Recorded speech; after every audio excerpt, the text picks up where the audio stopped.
瘦了吗？没瘦啊。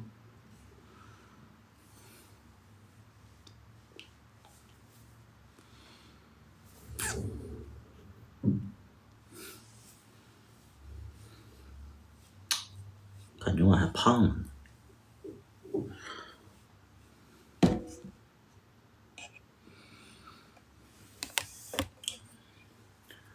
现在胡子拉碴，因为今天没开滤镜，今天一点滤镜都没开，就有一点点真实。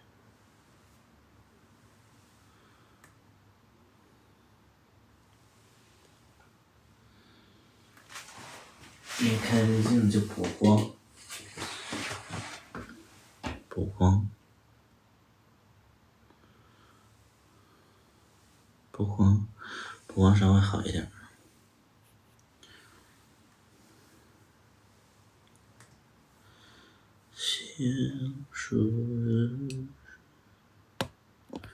想看我们两个连线，我跟谁呀？我跟谁连线？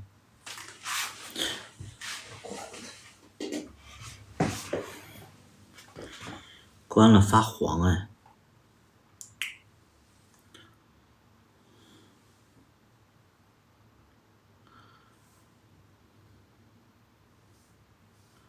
小大夫，你礼貌吗？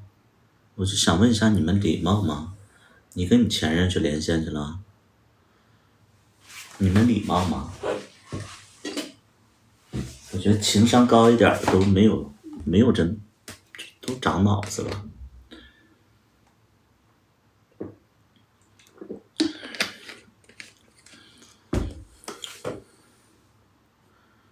对不对？我觉得情商高的人都长脑子。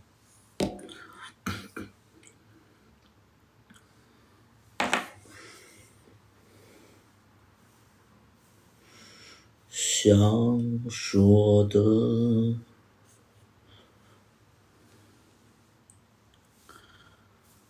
节目效果拉满，不用你操心啊。节目不节目的，你别神经病就行。有些孩子吧，精神不太正常。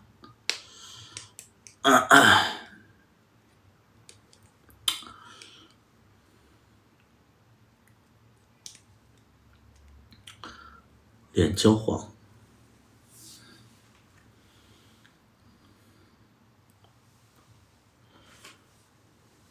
这个远点儿。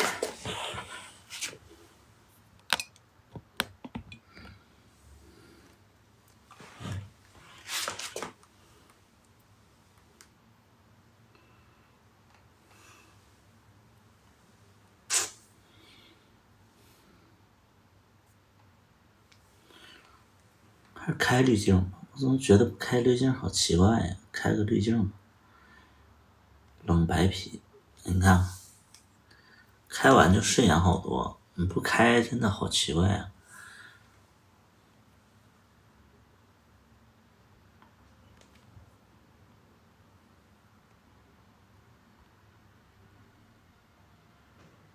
开了没开？开了没开？开了没开？开了没开？开了没开？开了就是滤镜稍微好一点，开着吧。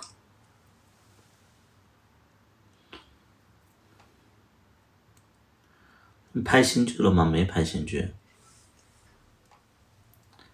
最近没拍。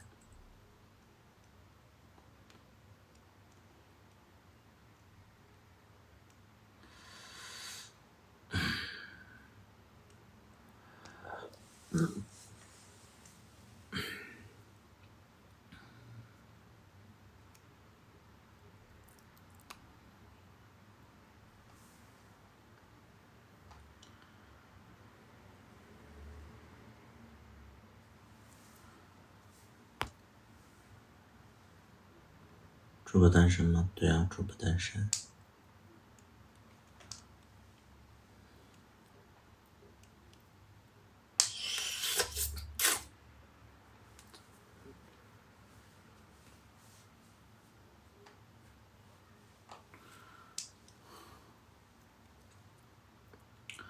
刷到小大夫，你俩都关注了，你当然会刷到喽。衣服有点紧，身上老是臭臭的怎么办？就是别把屎抹身上啊，拉干净。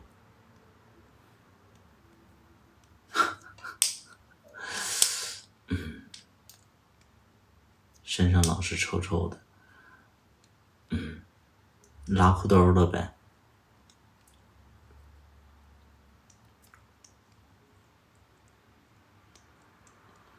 你说翻越那座天空，还有谁在等着？紧就脱了吧，直播不让脱呀。和小戴有分了吗？你家是断网了吗？都分了，这是2-3个月了，你才知道。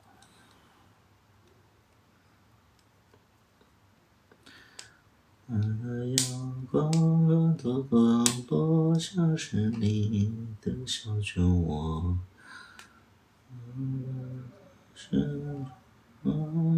照着我。藕断丝连，什么玩意儿？藕断丝连？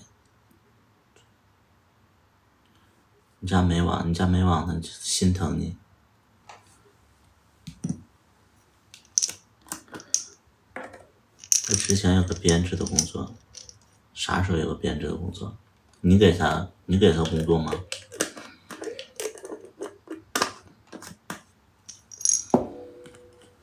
啥时候还有编制工作？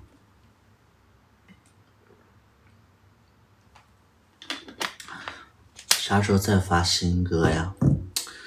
再发新歌就是出新剧的时候会发新歌。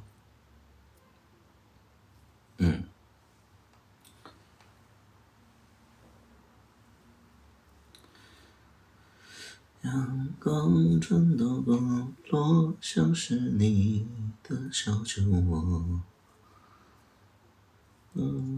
伸出暖暖照着我。南方找工作是不是不需要关系？啥玩意儿？你这问的问题吧，我都不知道，就是你们的这个问题的，就是出发点是什么？就是什么南方？哎呀，我不知道你们在问什么，你们的思维逻辑是什么？啥时候拍呀？不知道呢，这个都不知道。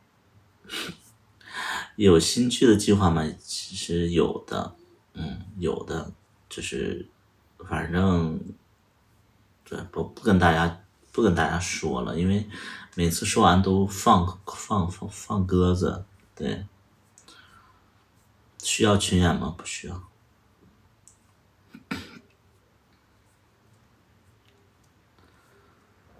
我们身边一大堆群演。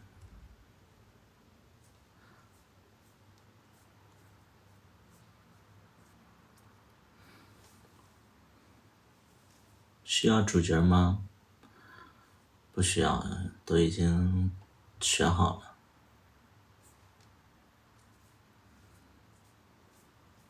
是茉莉2吗？不是茉莉2，是新的系列。之前好多作品都下架了，什么意思？在哪儿下的架？哪里下架了？我为什么能看呢？芝麻不开门，没拍过这种东西啊。芝麻开门可能是一个综艺吧。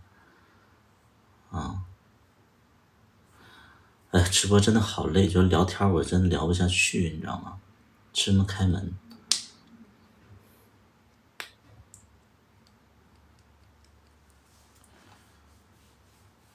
新剧啥时候开拍？不知道。能不能拍农村系列的？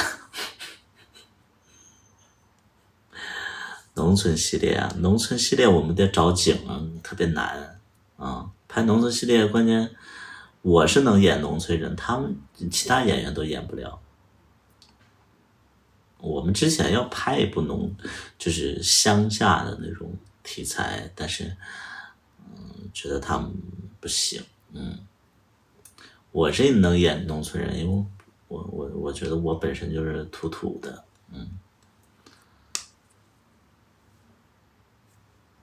他们都不行，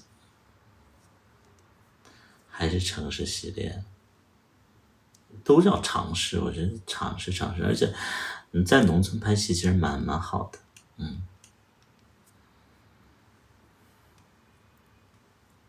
彩礼屠夫的由来是啥？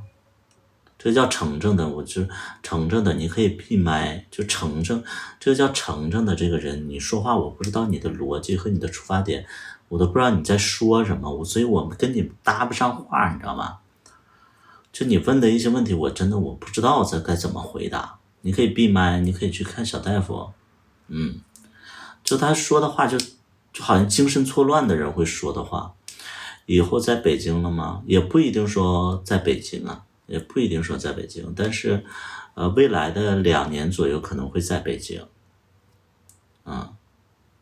就别人问的问题吧，它起码是一个问题。你想要离开这个世界，哎呦我的妈呀！你说这个人是不是疯子呀？我不好意思啊，把你踢出去了。我觉得你这精神有问题我就很怕这种人，我真的很怕这种人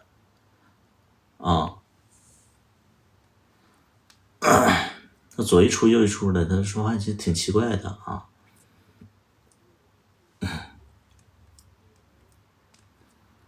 太吓人了他。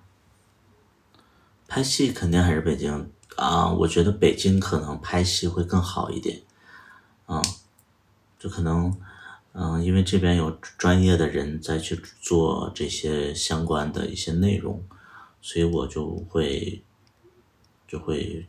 就是如鱼得水嘛。那可能在深圳就没有同行的人，对，还是北京稍微好一点点。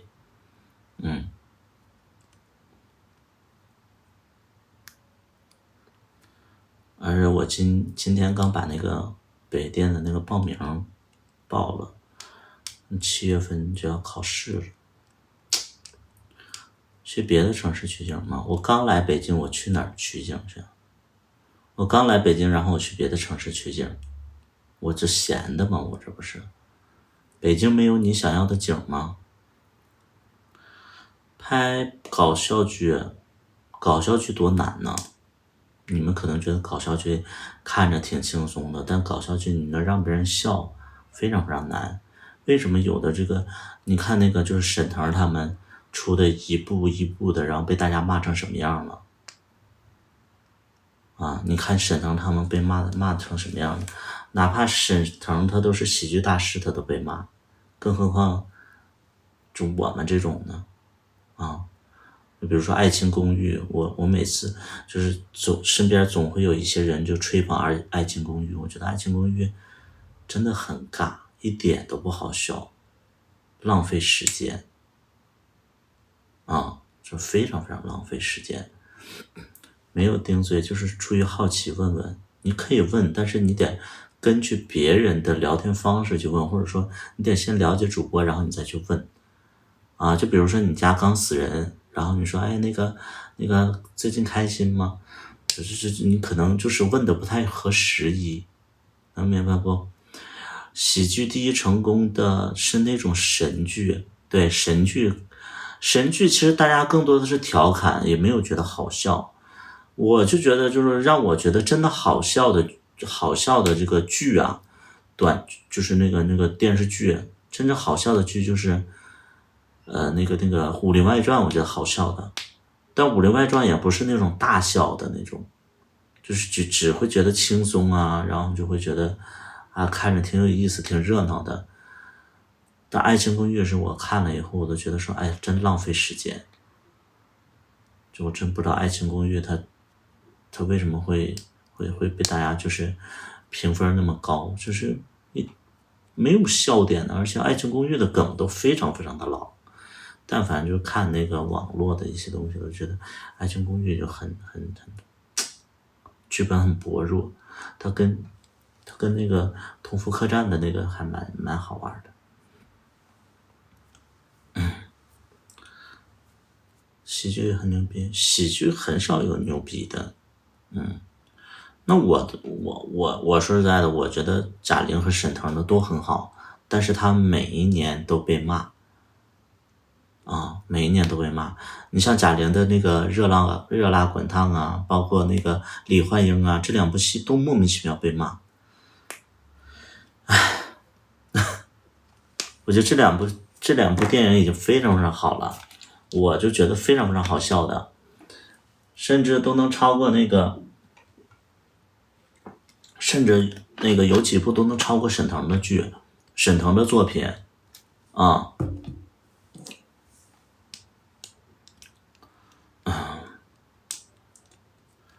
对啊，沈腾的不好笑了，但是贾玲的我觉得还蛮好笑的。我不知道为什么，就是也被骂。我去抓娃娃也很好看，都被骂。我就觉得那个还是别冒险走这种搞笑的了，因为你搞笑搞不好的话会很尴尬。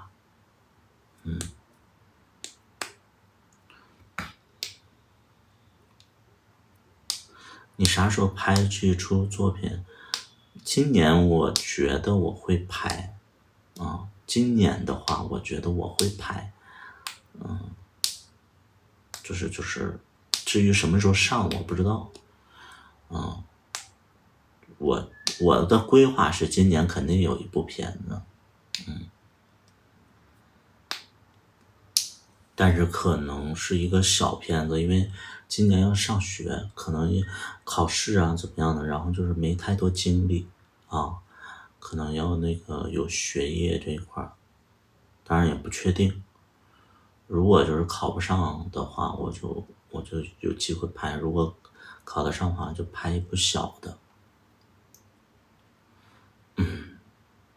芝麻之后再也看不到好剧了，我又没死，怎么就看不到好剧了？芝麻它再好，它不如也是我拍的吗？小茉莉都是偏播边没有，都是拍完然后一起播的，啊、都是拍完然后播的，考哪里？我今年是想考北电，但是不一定能考上。我还是非常这个想法特别美好，还是考个北电。去年都没考上。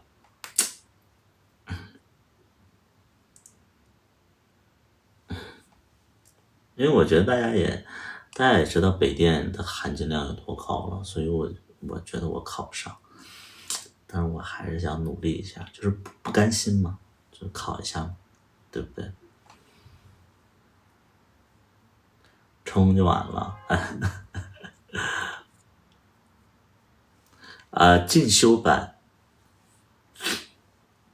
进修班，进修班就是职业班，职业就是进修班就是1年班，就是只上1年，然后就是去提高的啊。就像考这个进修班呢，都是那种就是在行业里边有作品且有工作经验的人才能上这个班，要不然你学不明白，因为它不是从基础开始讲。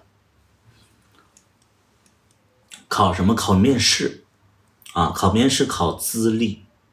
就比如说，就是你就看你的简历，然后就是有一个面试啊，面试我去年经历过一次，其实那个面试还蛮难的，就是就可能会看一部片子，然后让你去解析，反正就挺吓人的。你们不懂那个，什么题材都可以吗？艺术不分题材。艺术不分题材，你就像我，其实跟你们的想法其实是一样的，我就那个几个考官，10多个考官，七八个10多个吧，反正去年是这么多。没潜规则吗？你傻逼吗？你是人专业院校有潜规则吗？啊？你家吃年夜饭的时候，你家有没有潜规则？啊？那叫夜空的。你家吃年夜饭就是坐哪儿有没有潜规则呀？你缺心眼子吧你！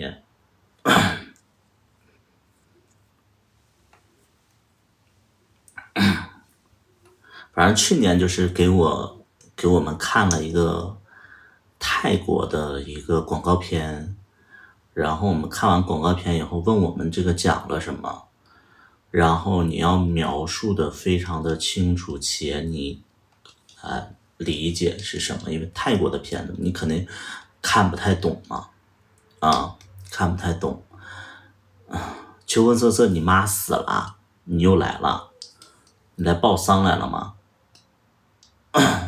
这个秋风瑟瑟，我真的抓住他，我就得骂他啊！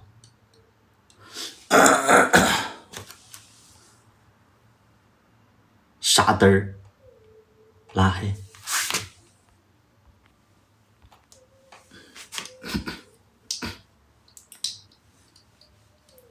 看这素质，你也拉黑，滚！傻嘚儿，这都是傻嘚儿，我告诉你，骂他，骂完他就老实了，去年就是给我看了那个广告片，广告片之后呢，然后就让我们去针对一个广告事件，就是针对一个媒体事件，然后让我们去发表就是对这件事情的看法，能明白吗？就是我们会有一个可能几年前的一个热点的一个媒体上的一个事件，让我们去根据这个事件，然后去表达自己的看法，超级难，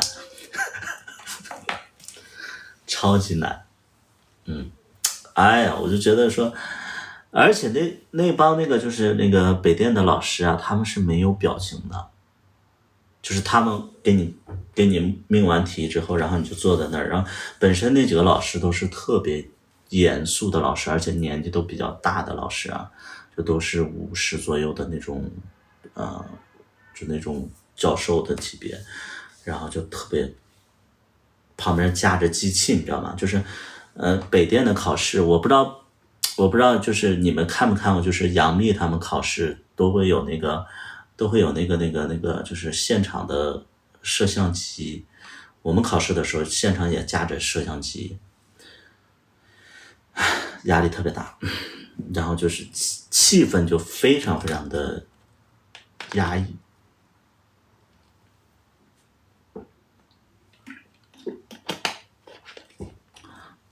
所以那个考试就是，包括我们就是没考进去的，也就收到了一个信息，就我们没考进，也不告诉我们原因，也不告诉我们得了多少分就是那样，非常非常的。然后今年我就，他们就告诉我说这几天就是告诉我在考试之前让我去看一些那个热点的一些新闻事件。我说每年都有这么多热点的，我怎么去扣这个题呀？就扣不着啊。他完完全全的你就想不到说，哎，今年可能会考什么？能考什么呀？我们也不考政治，我们也不考那个就是那个经济方面的，就考这个娱乐事件和娱乐和社会事件。看就压不到题，你压不到题的话，然后你肯定回答的不好。社会现象，我们是电影学院，它不光是考社会现象，它考的是社会现象与媒体的关系，跟电影的关系，跟艺术的关系，能明白吗？跟社会现象还不是一样的。就比如说什么那个什么碰瓷儿的这种，我们不考这些我们考的是还偏艺术类的东西。反正就去年的题就很难。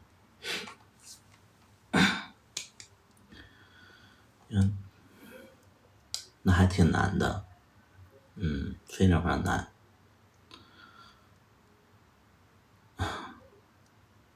用什么？你家考试带手机进去啊？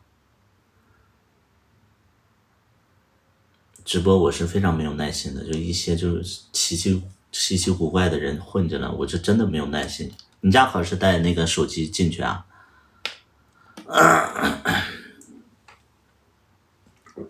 没有耐心，我现在。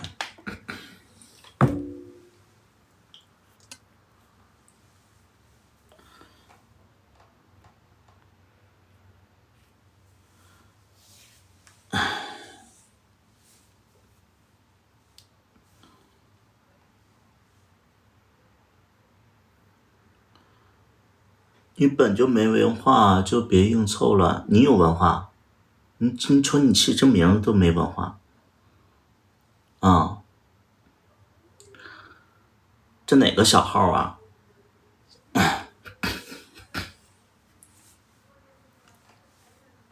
反驳型人格加自恋，对付你够了啊！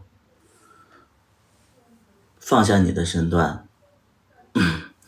这又是谁的小号啊？今天咱们通通拉黑啊！有一个来一个拉一个，来一个拉一个，我看看你有多少，你有多少手机号啊？你来，我看看你有多少个手机号小号，来回换。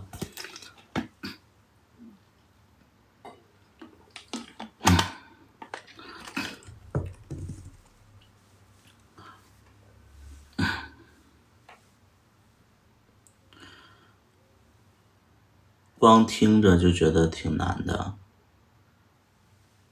肯定难呢，因为每年报考的人很多，然后只收好像是今年只收90个，什么概念呢？就是每年大概报名的得有，我觉得具体我也不知道有多少人，但是只收90个，非常非常难，非常非常难。我觉得这个，而且我们学费也很高，不是一般人能上去的。你像我能上去就上去，上不去的话，我就去日本去，就是去日本想想办法。这没办法，确实是。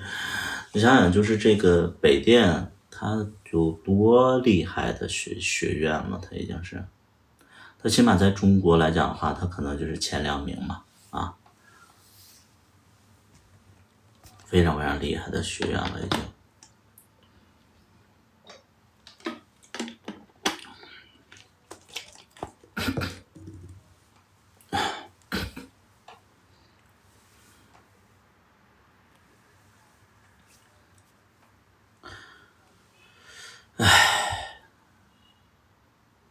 然后我就想着说，把这个学上一上，提高一下自己，要不然我这2年也不太适合做生意嘛。提高一下自己，趁自己还有这个精力。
我就说我有点卡卡的。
这个好看。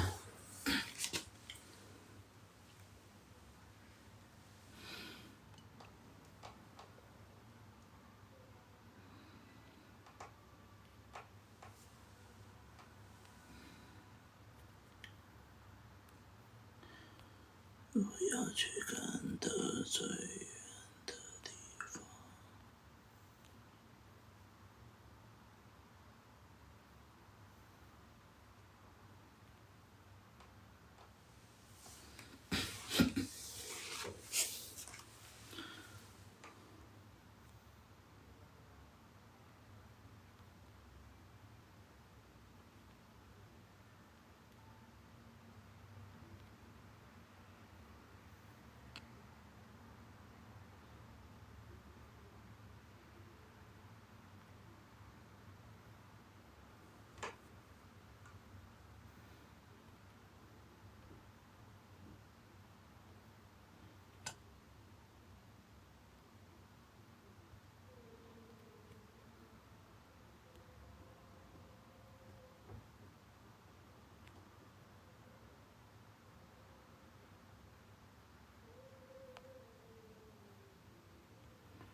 我在找那个投票的那个，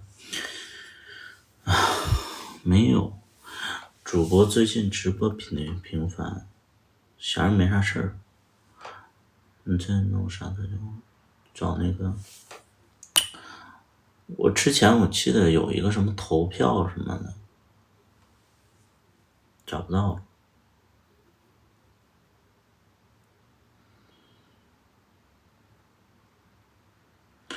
抖音居然没有投票吗？还是我没找着？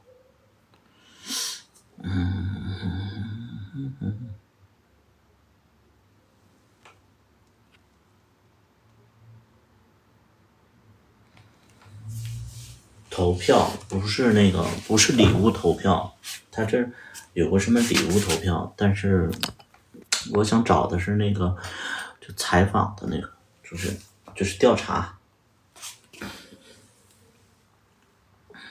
算了，找不着，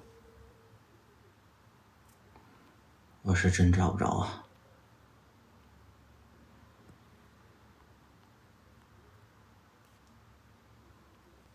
算了，不找了，好累了。咱们唱会儿歌吧。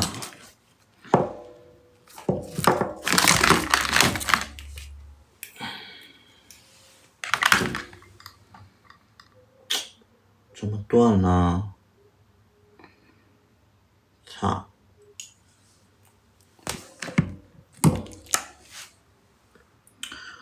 主播为啥人气这么低？怎么掉流量？流量这个事儿，那你没办法说啊，跟我自己的自身个性有关系。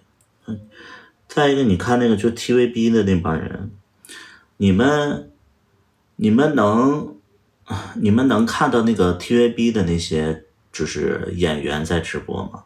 他们也是人气特别低。就我之前我特别喜欢一个叫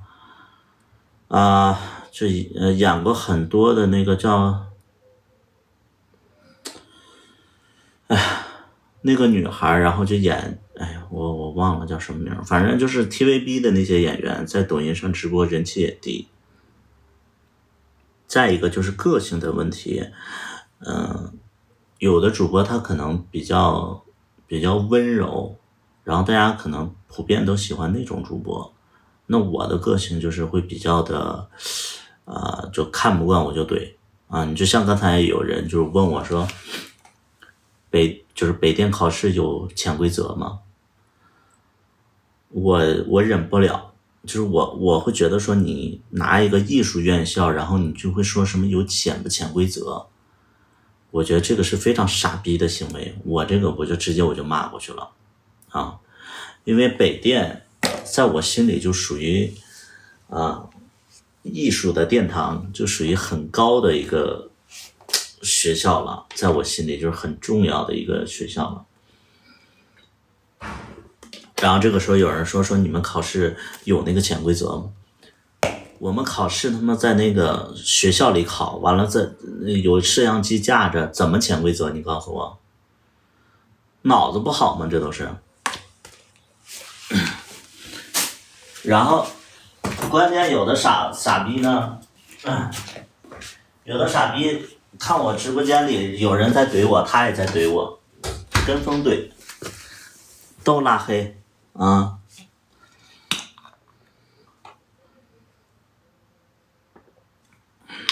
因为有的人是惯犯，他没事就过来怼两句，然后因为我是没有拉黑的习惯的，就是这些黑粉什么的，我一般不拉黑，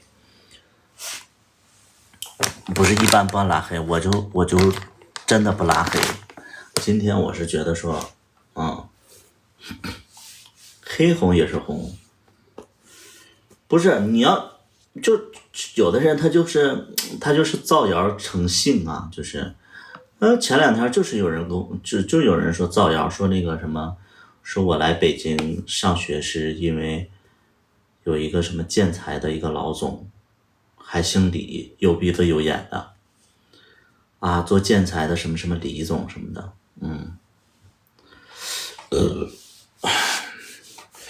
就有的人就撒谎，然后那个造谣成性，这种人吧，你看着你就是非常非常的，就直接就是滚犊子啊！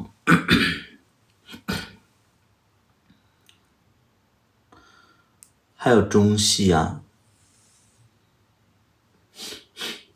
就是有鄙视链的，就是中戏的人看不上北电，北电的人看不上中戏，然后北电也看不上那个就是什么中传呐、什么就这种，反正就是学院也是有鄙视链的，但是可能就是我其实有了解过，就是大家对北电的一个印象，北电其实大家会觉得说可能是现在综合能力最强的学府嘛，能明白吗？就是可能中传什么的就偏那个就是编导啊，偏那个主持多一点啊。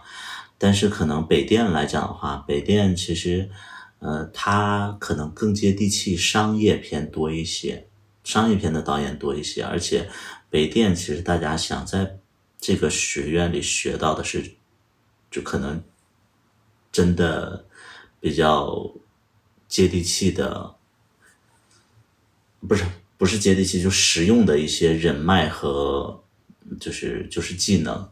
但可能中戏的话，它可能就相当于什么呢？中戏的感觉就是更学院范儿，就是中戏的，给大家感觉就是，反正给我的感觉和我身边人感觉，中戏可能更拔高一点，他们可能对艺术的理解可能更深层次多一点，但是可能北电来讲的话，它就是专注于市场，他知道市场需要什么，可能这就是两个学院的区别。但是你要说真是学院派重要，还是说这种就是这种商业片重要的话，我可能会觉得商业片比较重要啊。听了很疲劳，那你出去你待一会儿，你出去待一会儿啊！我不说这些东西，我说什么？我说点你家里爱听的事儿。喜欢刀郎的音乐不喜欢，非常不喜欢。出去待一会儿。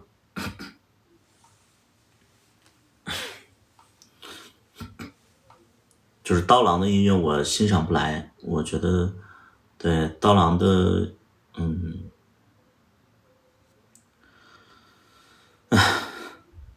对，但是很多同性恋是因为刀郎的外表喜欢刀郎了，但我觉得刀郎的歌，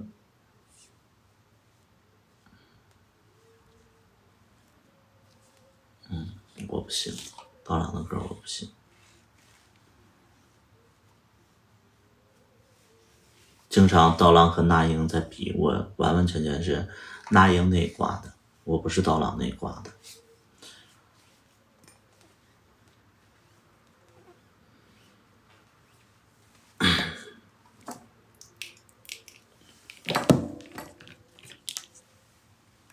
就你们知道什么叫就是我前几天晚上的时候，小红小蓝我不认，我不用，我不用那些东西。就是我前两天晚上，我们也是参加了一个饭局，都是这个电影圈的一些人，圈子里的电影圈的一些人，然后我们就在那个一个化妆师家里边，然后我们就喝点小酒，然后就在那块聊，然后他们就突然聊起一个话题，他们说，你知道什么叫文艺片吗？什么叫商业片？什么叫文艺片？商业片和文艺片的差别是什么？来，你们谁知道？就是商业片和文艺片，你们觉得是差别是在哪儿？或者说你们怎么定义这个商业片和文艺片？有谁敢踊跃的这个回答一下啊？离你们生活好远，那你不提高自己，你永远远啊！来，怕被你骂？不会啊，不会被你骂，正常探讨就可以。就商业片和文艺片，你们觉得就是说差别在哪儿？什么是商业片？什么是文艺片？你们怎么去定义？啊，这个朋友说的还蛮对的啊，就是虽然说不准，但是其实是对的。输出一些东西，这个不准，这个，我觉得这个，比如说你要是这道题10分的话，你起码扣7分。但是这个朋友就是KON，你说的起码能得5分。也不是也不是，就是我给大家说一下，就是以后你们就可以就装逼了，你们就可以装逼了，然后就可以跟别人讲这个。我其实也是听别人说来的，就什么是商业片，什么是文艺片。你在看一个片子的时候，你怎么去快速的辨别它是商业片还是文艺片？就是商业片，当然我说的是个大概啊，是我们经过就是电影，就是这些搞创作搞电影的人，包括他们那个就是从业者，他们自己的理解也不完全是这个标准的答案。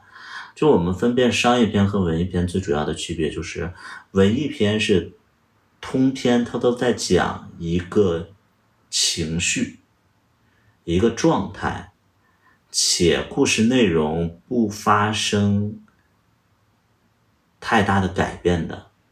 比如说松子的一生，什么被嫌弃松子的一生啊，就他通篇的都是在讲一个比较压抑的一个事情，然后他也通过故事，就是故事的走向，然后包括这个主人公的这个成长之后，这个结果也不发生改变的，这个可能就叫文艺片。但是商业片是什么呢？商业片是什么呢？就是这个主角他通过这个故事的走向，通过这个故事的这个发展，他可能成长了，进步了，他可能成功了，他人生发生了巨大的改变，结果发生了改变，这可能就叫商业片啊。然后呢，我为什么说要给这个 KON 5分呢？因为其实对于我们来讲的话，就他的答案是什么？他的答案是追求票房和追求那个奖项，就是这也是差别啊。一般文艺片都不追求票房嘛，但是我自己的理解是什么呢？就是所有的文艺片的导演，他其实不是视金钱如粪土。所有的文艺片的导演，其实他都想有高的票房，但是文艺片它注定票房高不了。但是文艺片可以什么呀？文艺片可以做什么事儿？你们知道吗？你们知道文艺片可以做什么吗？就是我拍了文艺片，我们可以获得什么？这个我想问一下，就是你们觉得我拍了就是一个导演，我作为一个导演，我拍了文艺片，我可以做什么？我可以获得什么？那我同样，我为什么不拍商业片？哎，拿奖。对了，这个抓的特别，拿奖，最主要的是拿奖。等你拿到了奖项以后，就会有商业片去找你了。就是人你必须得有名气才会有人去找你，那你怎么在这个圈子里你怎么有名气啊？你就是拿奖嘛。所以就是说，在这个学院的一些就是小导演，他们都拼命的拍文艺片，拼命的往一些艺术就是那个影片展览的地方，比如说戛纳，比如说就是国内的一些，比如说这个柏林啊，它都会有一些就是奖项。那这些新锐的导演就拼命的拍这些文艺片去投，因为像这种就是那种就是所谓的就是电影的那个就是这个评委协会，他们更多的看的是文艺片。那你稍微拿一个小奖项，比如说就是因为国外的奖项，其实有的国外的奖项是可能他们就是会对中国的文化，中国的这个影片，他们会有一些加分，所以他们都往外走，他们就想拿一些小奖项，逐渐的累积了，我的履历多了，然后就可以跟一些大的剧组了，然后你的阅历、你的经历会更多，然后你就可以转战的商业片了。这回能明白吗？就是其实我当然这是我的一部分的理解啊，这可能是我的一部分的理解，但是可能对于有一些爱好文艺片的一些导演，他们可能真的在执着于文艺片，但可能对于我来讲的话，我觉得其实大家都是想赚钱的，但是得有一个过程。断背山算文艺片吗？我觉得不算，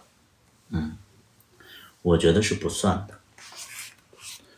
但你要说它有文艺片的成分吗？有啊，看你怎么去评判和理解啊。这文艺片的导演其实有很多呀，就是比如说，中国有一个叫李玉的导演，我觉得李玉的片子我就看了好几部啊，因为他总跟范冰冰合作嘛，李玉导演的片子就是偏文艺片，大家有机会可以去看一看啊。对，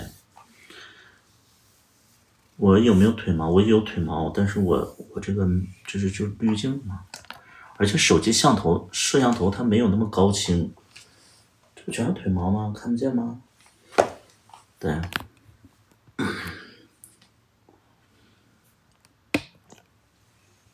所以前几天的那个聚会什么的，我都特别开心，大家都在聊电影，而且就是那个氛围特别好，大家就坐在一起，然后喝点小酒，然后就是有站着的，有坐着的，然后灯光就是也不太亮，然后就是彼此尊重的探讨的那种感觉，这是我一辈子都没有过的体验。我现在想想，真的非常非常的。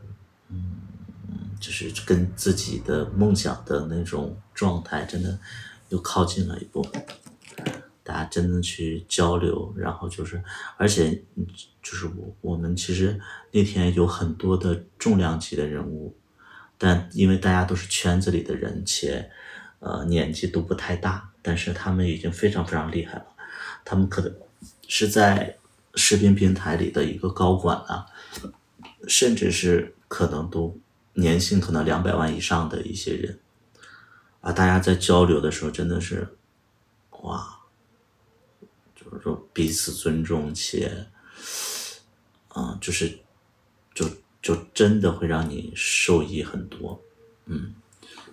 没有标准答案，就是跟他们交流是没有标准答案的，就是可能这部片子你觉得好看那你好看的点你可以说一下，然后我们也不进行反驳，我们也不说这个是好或者不好。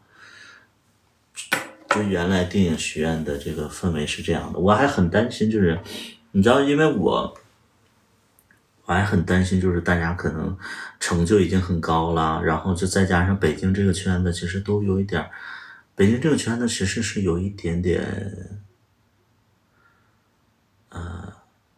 有一点点瞧不起，就是不成功的人，不排外，我就不排外，但是我觉得就是你但凡有名气，或者说你但凡有能力的话，大家会很尊重你。但是如果你是默默无闻的人，其实，大家可能就不太，你没有什么话语权。对，我说的是北京的这个所谓的传媒，或者说北京的一些大公司的一个状况，不是说北京人的状况。北京人排不排外，我觉得，反正我来北京，我之前在北京待了3年多，然后现在又重回来，我其实觉得肯定，我觉得还会有，但是我没经历过我没经历过，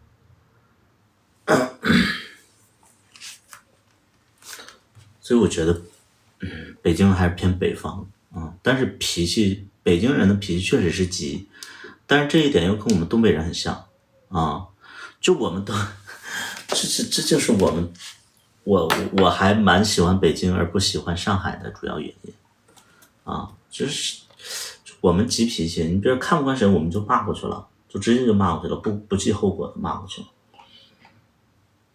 忍不了。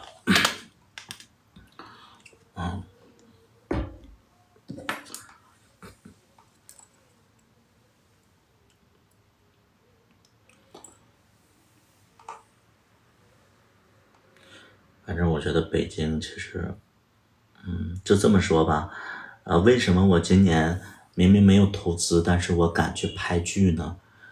因为在做媒体，包括在做这个影视方面的东西的人，身边的朋友会比较多一些，可能刷个脸就能来帮我的这种啊，所以我就觉得说，哎，我真的能省好多好多钱，要不然的话我也不敢拍。那正常拍一部剧至少得50万起嘛，啊，至少拍一部剧至少得50万起。那我们今年没有任何的投资，所以我们今年为什么敢拍？因为有好多身边的朋友有这个资源，然后可以让他们免费来帮我们做一下这个东西。可能不免费的，我们多多少少包个红包就可以了。所以今年敢去做，但要是再往年的话，几乎不敢。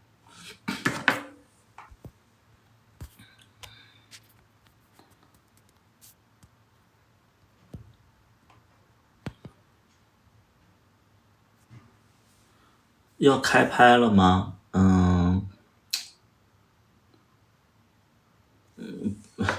就是在筹备，但能不能开拍顺利，我现在都不敢说。我现在都不敢说。还是同志题材，对啊，我们就是同志题材。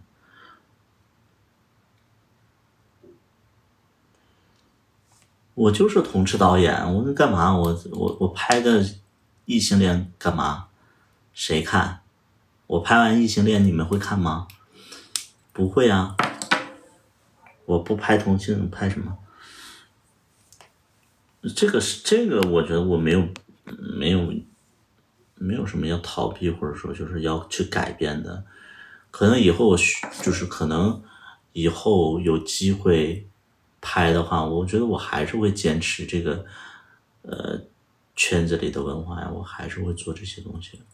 对，除非有一些项目可能需要我去做的话，那我好，那我做我自己的东西，还是倾向于就是这个圈子里的一些东西。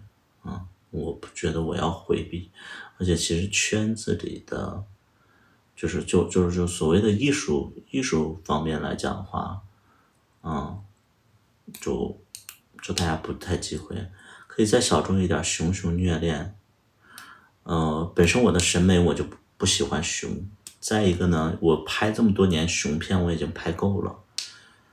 特别是胖子熊，然后带胡子的这种，我已经拍的够够的了。就我现在看到这种，就是大街上有那种点童的话，我其实就有一点的恐惧。我觉得我剧里可以有这样的角色，但是不能都是这样的角色，连看都把他们消掉了都。所以就是是我自己的审美疲劳了，我已经点童不行，特别是胖子。对呀，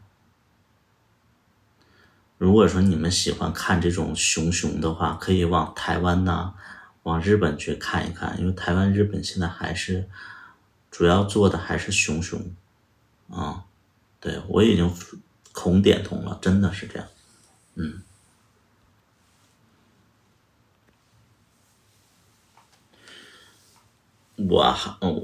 我今天我发了一个就是那个演员的招募，我就说一定要没有胡子，就没有胡子的我才用，有胡子的我就不用了。而且我特别，就是我觉得有胡子也无所谓，你们知道吗？就是现在我觉得就是说大家留胡子，因为有的人他剃胡子他确实不好看，那我觉得这个是也 OK 的，但是我有点接受不了大家那个统一的都是这个络腮胡，就是这转一圈的这种打扮，其实真的不是所有人都适合，就从众心理还是特别重。就我真心就觉得说，大家要做也做，就是审美稍微就是不要被大众化。你虽然说你是个童，但是你也不要被大众化。不是所有人都适合这个就是留一圈胡子啊，就很奇怪的啊，很奇怪的。你就像我其实我的五官是非常不立体的一个人。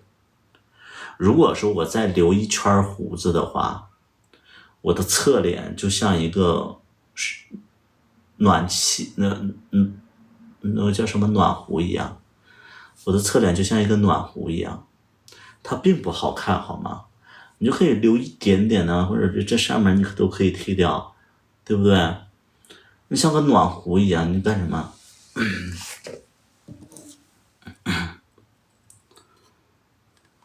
就挺希望就是说这个圈子里啊，就是哎呀，大家能有自己的思想，就是美其实是多样性的。你比如说，你真的接受不了自己没有胡子这种状态的话，你真的可以就适当的去改变一下你的胡子啊，不是所有人都适合那种。特别是成都，你知道吧？成都的那些熊圈的，所谓的熊圈，而且就是你们所谓的那个熊圈，我真的不觉得他是熊，我觉得真的是胖子，他就是个胖子。熊圈是什么呢？熊圈是你得有肌肉的那种，并不是说练了一点就算是有肌肉，就我觉得熊圈是你必须得有，你必须得有那个明显的那个肌肉的轮廓的啊。哎呀，有的人就是把胸练大了，就说自己是熊，那肚子，因为你们不知道，其实我也健过身，我也能，就是我健过身，所以我知道，就是那些单独把胸练大的，其实他们肚子也特别大，然后其实他们只照这个位置，他们不照肚子，但整体下来，就是如果说他们是照上半身的话，你会看到他们根本就没有健身，只是奶子大，只是奶大，所以就是，就他不是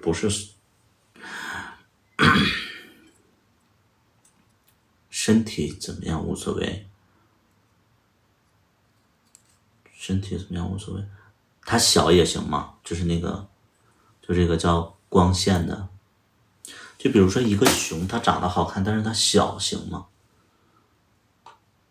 它的底底会非常小，都看不着底底，它底底就像那个，就像一个青春痘一样那么大，行吗？它就像一个痘一样，就是像那个粉刺一样，行吗？那就当零也可以，就是粉刺大小的当零可以，是不是？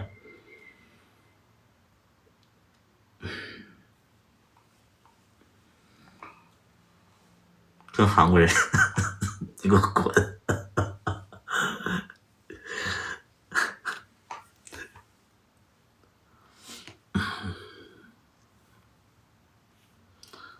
韩国人怎么招你惹你了？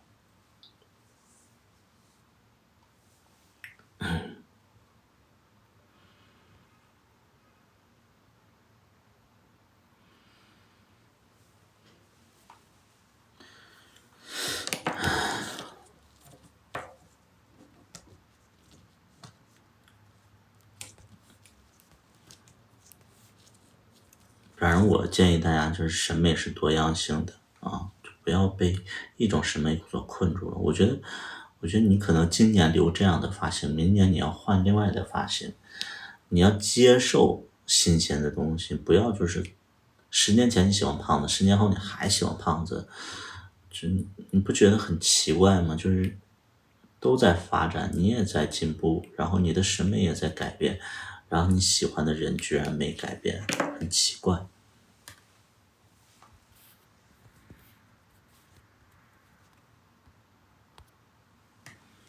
胖了对身体不好，是的，因为你们没跟瘦人在一起过，瘦人真的是，给你的状态完全不一样。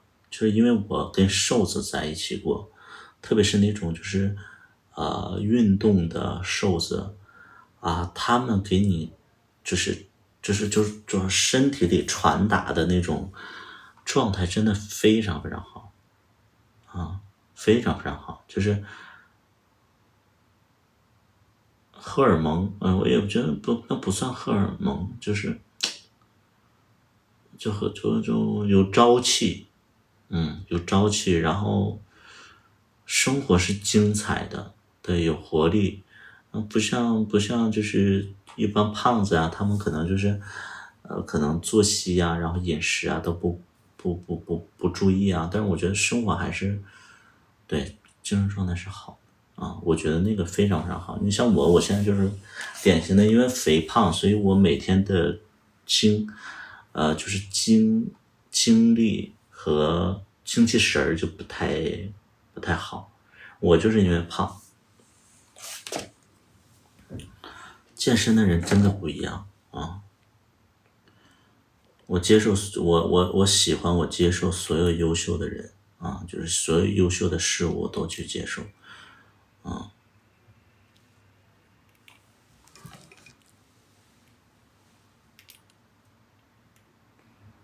而且是不留胡子多好看呢！不留胡子，我觉得那种不留胡子就好看的人，我觉得是真好看，能明白吗？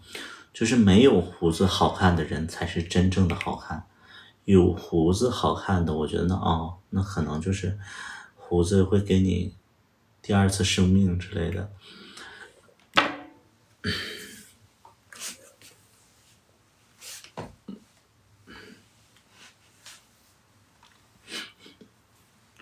你像我有的时候我留胡子其实就是为了直播，因为我有的时候刮胡子，然后就是直播里就有人就是说你怎么刮胡子了，你不好看之类的。我没有，因为我的胡子吧，就是长得特别快，我胡子长得特别特别快，然后就一刮的话，因为我是用刮胡刀刮，我不用那个剃须刀刮，我一刮就全没了。然后有的时候我就说，就不想在直播上被点评叽叽喳喳的，就不要太大的改变。就有的时候，没长胡子别碰他，他自己也有问题啊。我觉得阿呆的审美是有问题的呀，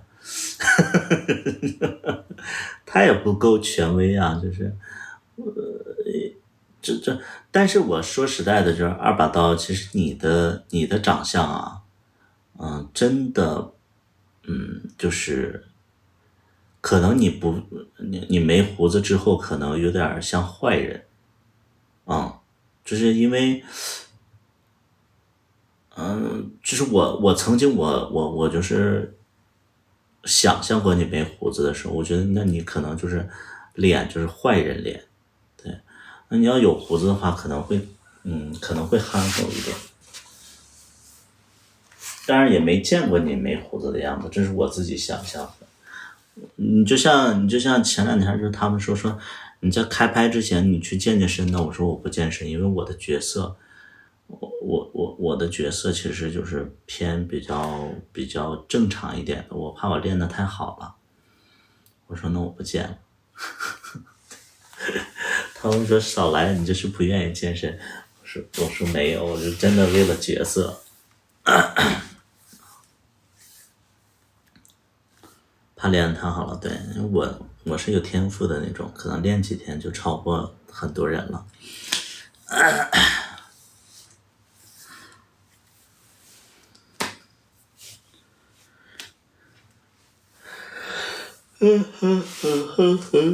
大哥的。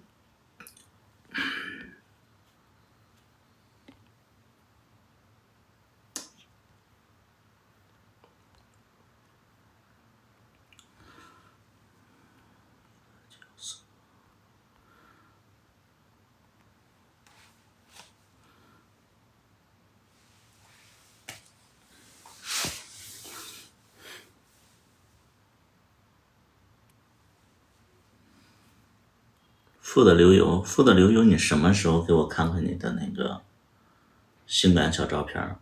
富的流油天天来我直播间，然后也明知道我跟他提出多次的这种要求，但他就完全就是，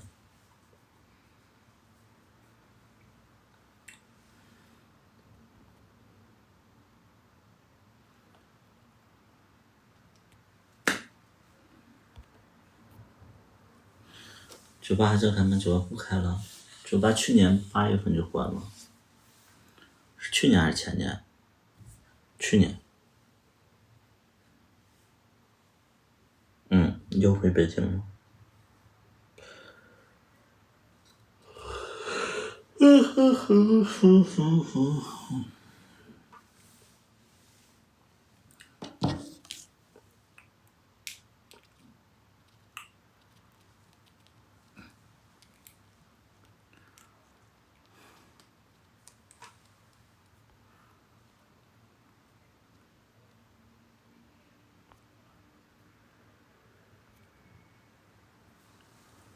深圳的房子卖了，对啊，深圳房子卖了。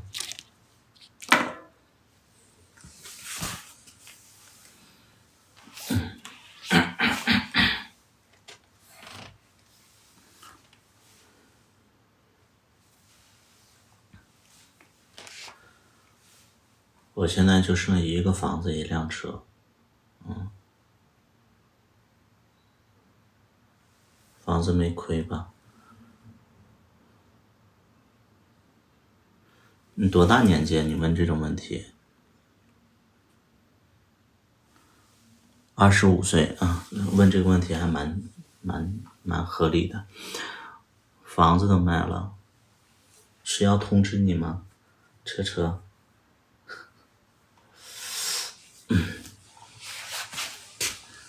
你叫车叫居居啊你？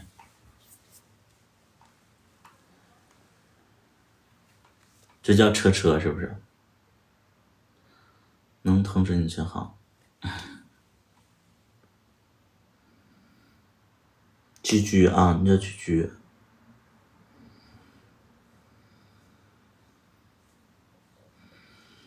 因为本身我买的那个就是公寓嘛，我本身买的就是公寓，然后那个公寓吧，当时就是因为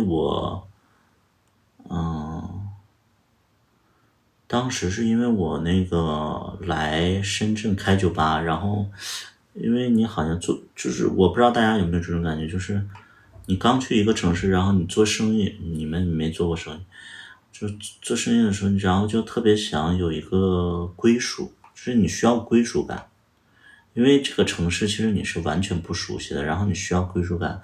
那个时候我就毅然决然我就买公寓了，然后我买的时候，其实我身边的人都在劝我说不要买公寓，要买住宅。但是因为我买那年呢，其实深圳还是需要5年的社保的，那我又想快速的就是有一个落脚点，有一个归属感，那我就买了，当时花了将近400万左右，然后就买了嘛，买了之后，一直到今年，那我就人生又有其他的计划嘛。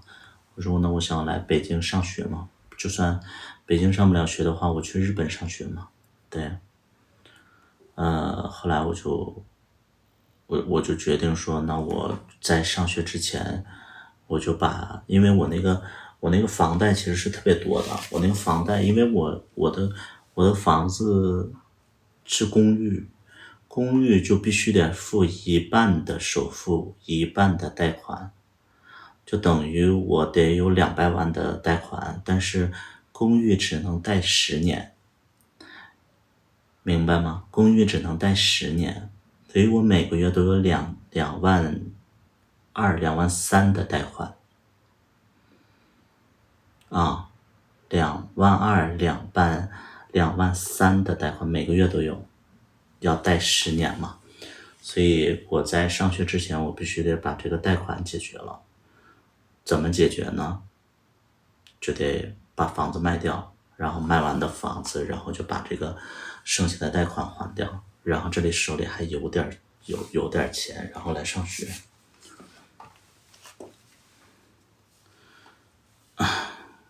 一半的首付，很奇怪吗？大家不知道那个深圳吗？啊，深圳的房价大家不了解吗？没听说过吗？深圳明白吗？深圳是中国，咱们可能是排名前2名的房价的。深圳全国排名前2名的房价，这很难理解吗？第1名是谁？它跟北京其实它俩就是来回的变，它跟北京是来回的变，但有的时候第2名也会再变，第2名可能又变到上海，就这个房价它其实是每个城市不太稳定的啊，但是它能保证前2名，我觉得深圳。你像我那个才70多平，70多平的使用面积，不是那个建筑面积啊，而且我买的是公寓，住宅的话要比我那个公寓的话要每平米还要贵2万块钱。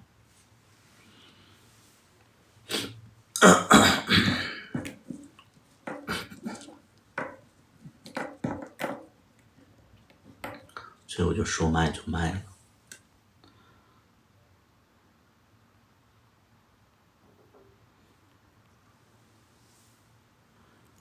不来深圳了？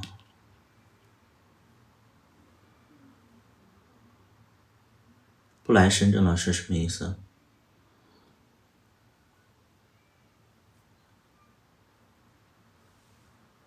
又折腾了几年，我不知道你们聊的东西我该怎么回，我也不知道你们说的是什么意思。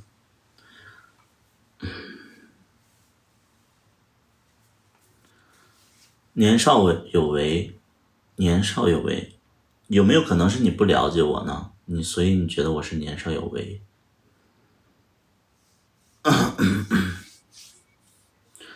很多人都不了解一个人，然后就觉得说啊，他为什么那么有钱？他哪来的钱？他为什么有这么多名气、粉丝之类的？就是很多人都不了解，所以他就不知道，然后他就觉得说你凭什么啊？车跟你连个麦，我知道他跟我连个麦，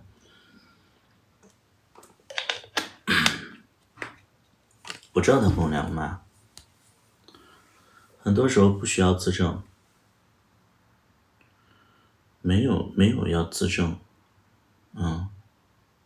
就像你刚才问我的这个问题，说什么不来北京不来深圳了吗？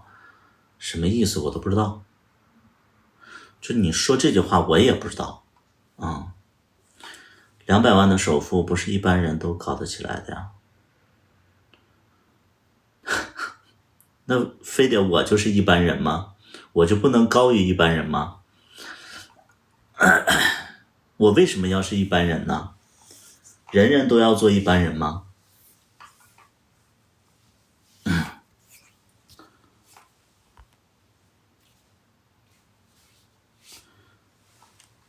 在你们在上学在混日子的时候，我已经出来工作了。在你们就是天天那个打卡摸鱼的时候，我已经开始就是努力的在攒钱了，对不对？那我非得就是也要混日子才行吗？我经常给大家这个就是传递的一个信息就是什么呢？大家不要混日子。但有的人会说那个你那么辛苦是为了什么？你不就是想躺平吗？那你现在可以躺平，你为什么不现在躺平呢？其实有些人你说不通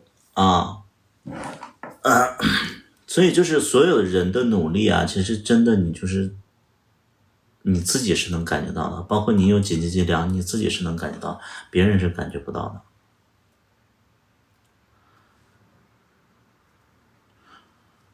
因为有些人他不信这些东西，他就觉得说人就活着一辈子，干嘛那么累呀？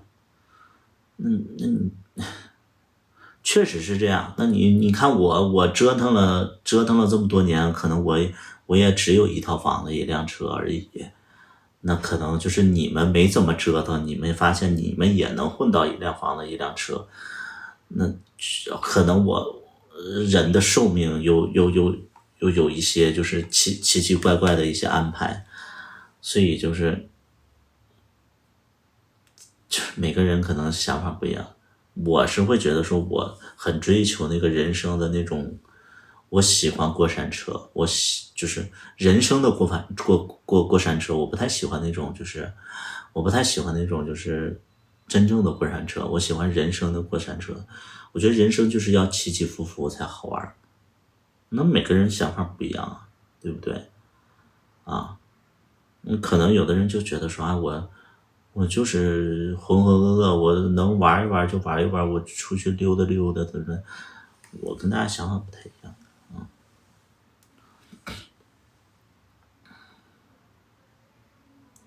凯迪拉克，是的，凯迪拉克，凯迪拉克本来我也想卖掉的，然后，但是我一想，舍不得，因为这个凯迪拉克是我至今为止最喜欢的一辆车，跟钱多少没关系。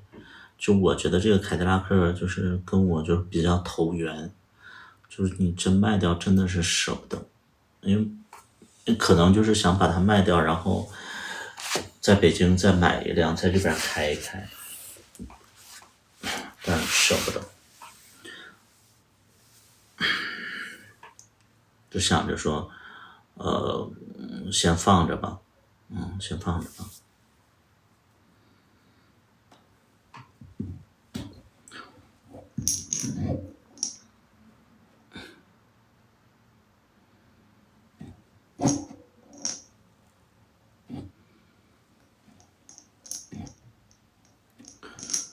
你在宾馆吗？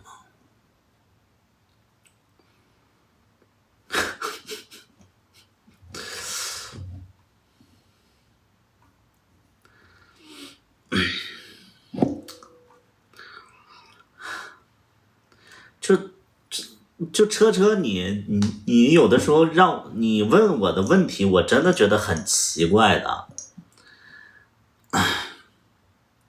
你知道我为什么觉得奇怪吗？就是我觉得我就会觉得说你起码你也是就是出差的人，你出差的人你肯定住酒店呢。你住酒店你怎么见过有白墙的酒店呢？就你住过白墙的酒店吗？就是有酒店是白墙的吗？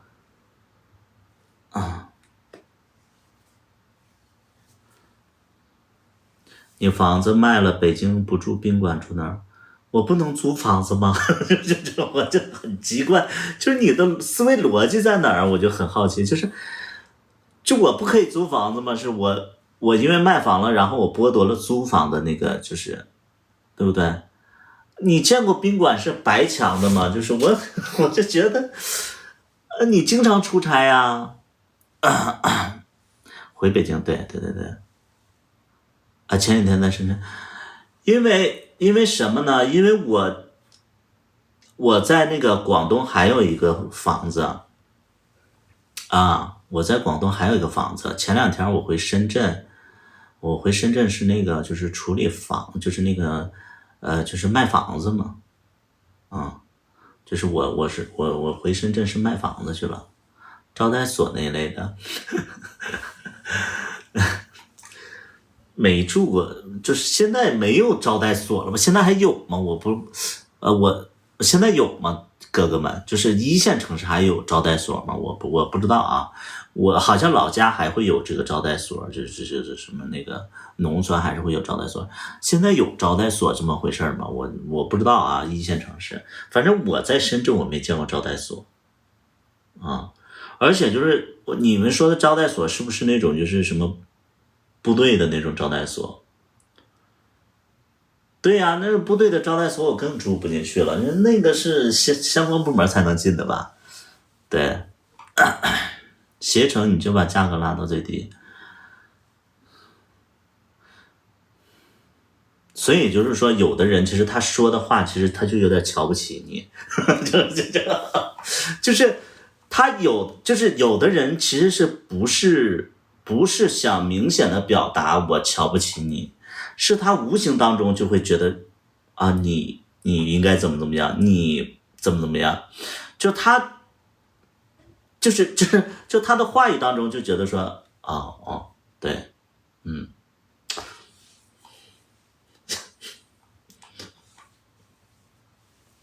就比如说一个非常简单的例子啊，就是比如说啊，我说的瞧不起不是说你那个瞧不起啊，就是我说的是什么？比如说你没对象，然后你好朋友给你介绍了一个对象，然后呢那个对象巨丑无比，然后特别一般，然后他给你介绍这个对象，其实那个时候你的本能反应你就知道说啊，原来我好朋友会觉得说我跟他介绍的这个人是一挂的啊，这就是非常简单的例子，就是包括找工作也是，就比如说你这个人你一直都没工作，然后有一个人帮你介绍工作，而且就是就话说的特别重，然后就说啊，就要没有就我这个托了很大的关系，然后给你找个工作，结果你一看这个工作赚的又少，然后就是又苦又累，然后又没地位的这种工作，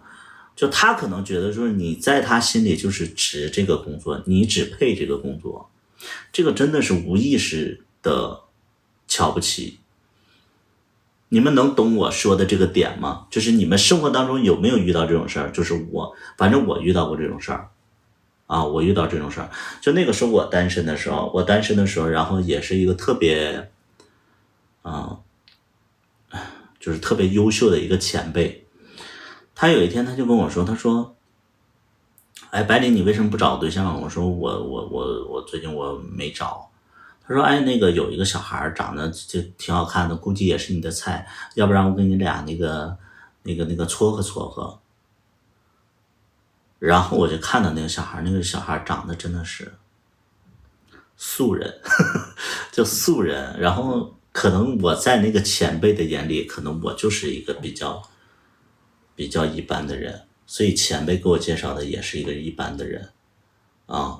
所以那个时候你就知道啊，原来其实这啊，你大概在他心里的一个位置是什么啊？我真的遇到过这种事儿啊。我说的素人不是说他没有名气，就是他长得也是特别人海茫茫之中你是看不到他的一个人。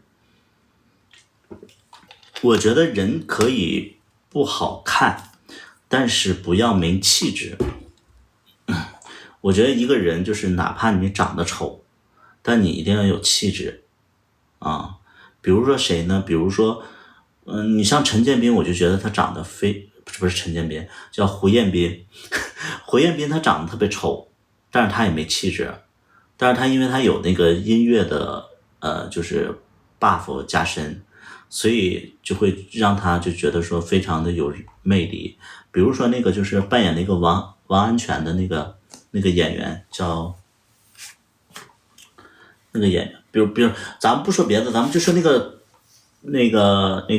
驴得水里的那个铜匠啊，那个小铜匠啊，我第一次见到他，我就说，哎，这个人演的真的非常非常好。然后后来看他出席一些就是那个见面会的时候，我一下午，哎呀，我就觉得说真牛逼，这个人气质真好，哪怕他长得再丑，我都觉得说，哎，这个人的气场是特别特别强的，我喜欢这样的人。我一直都不觉得说找对象要找好看的人，就找有气场且有人格魅力的人，你会越来越爱他。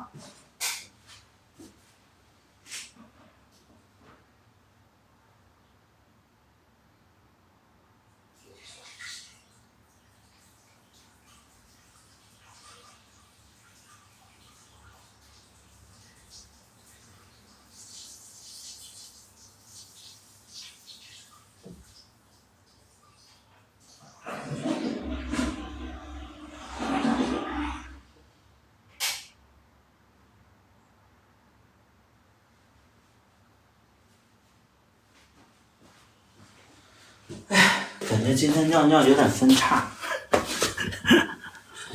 对，蒋奇明也好，收拾收拾，对，但是他是有气场的，有气场的，就是这个很重要。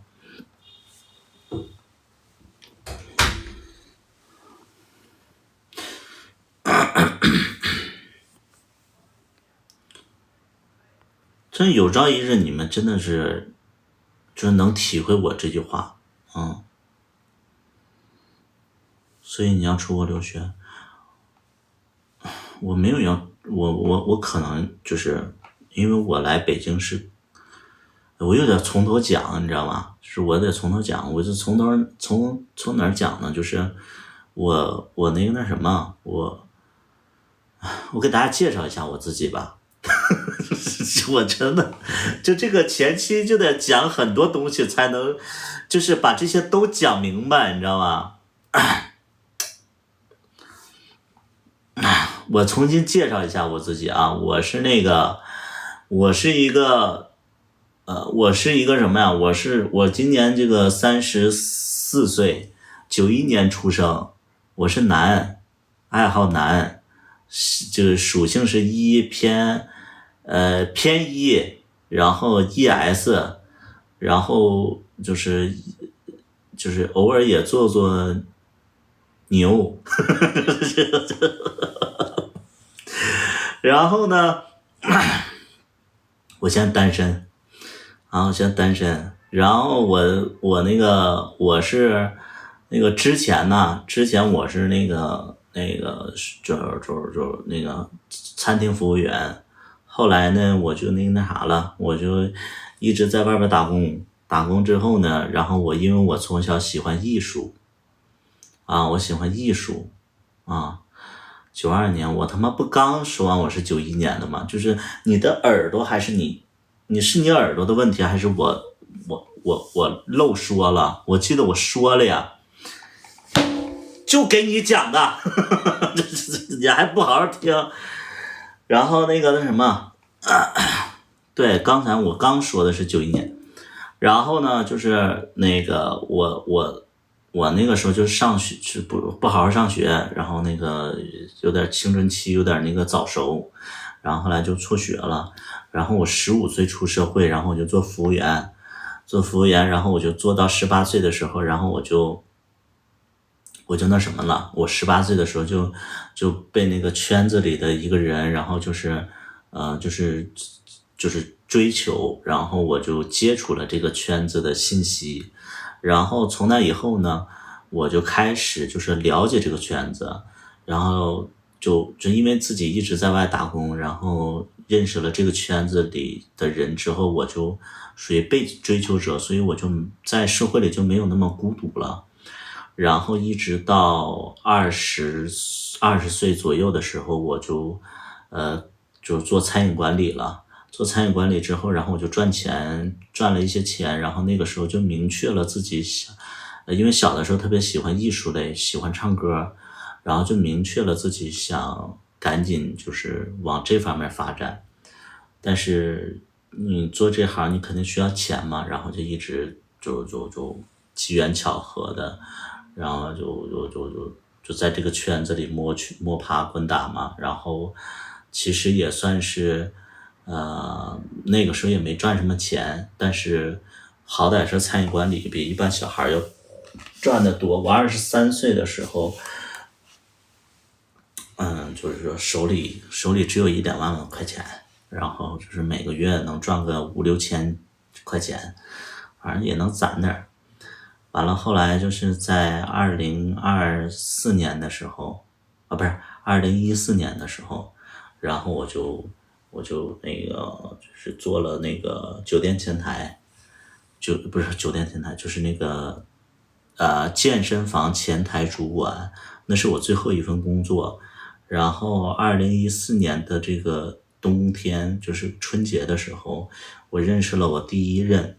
然后我跟第一任在一起的时候，他就玩小哈秀，然后我就跟他玩小哈秀，后来跟他分手了之后，然后我继续玩小哈秀，然后那个时候就有粉丝了啊，就一下就有几千粉丝，然后后来就在那个好像是那个斗鱼平台，然后试着直播了，然后直播的时候，然后就有人跟我说，那你去那种平台，还不如去同性恋的平台。然后就这样，我就去了方糖去做直播，然后我就开始赚钱了，就攒了一些钱，攒了一些钱之后呢，我这个人有钱之后呢，我就想完成我的音乐计划，所以我就在网上找了编曲，然后自己写歌，然后找编曲老师，然后就后来又花了点钱就发行了。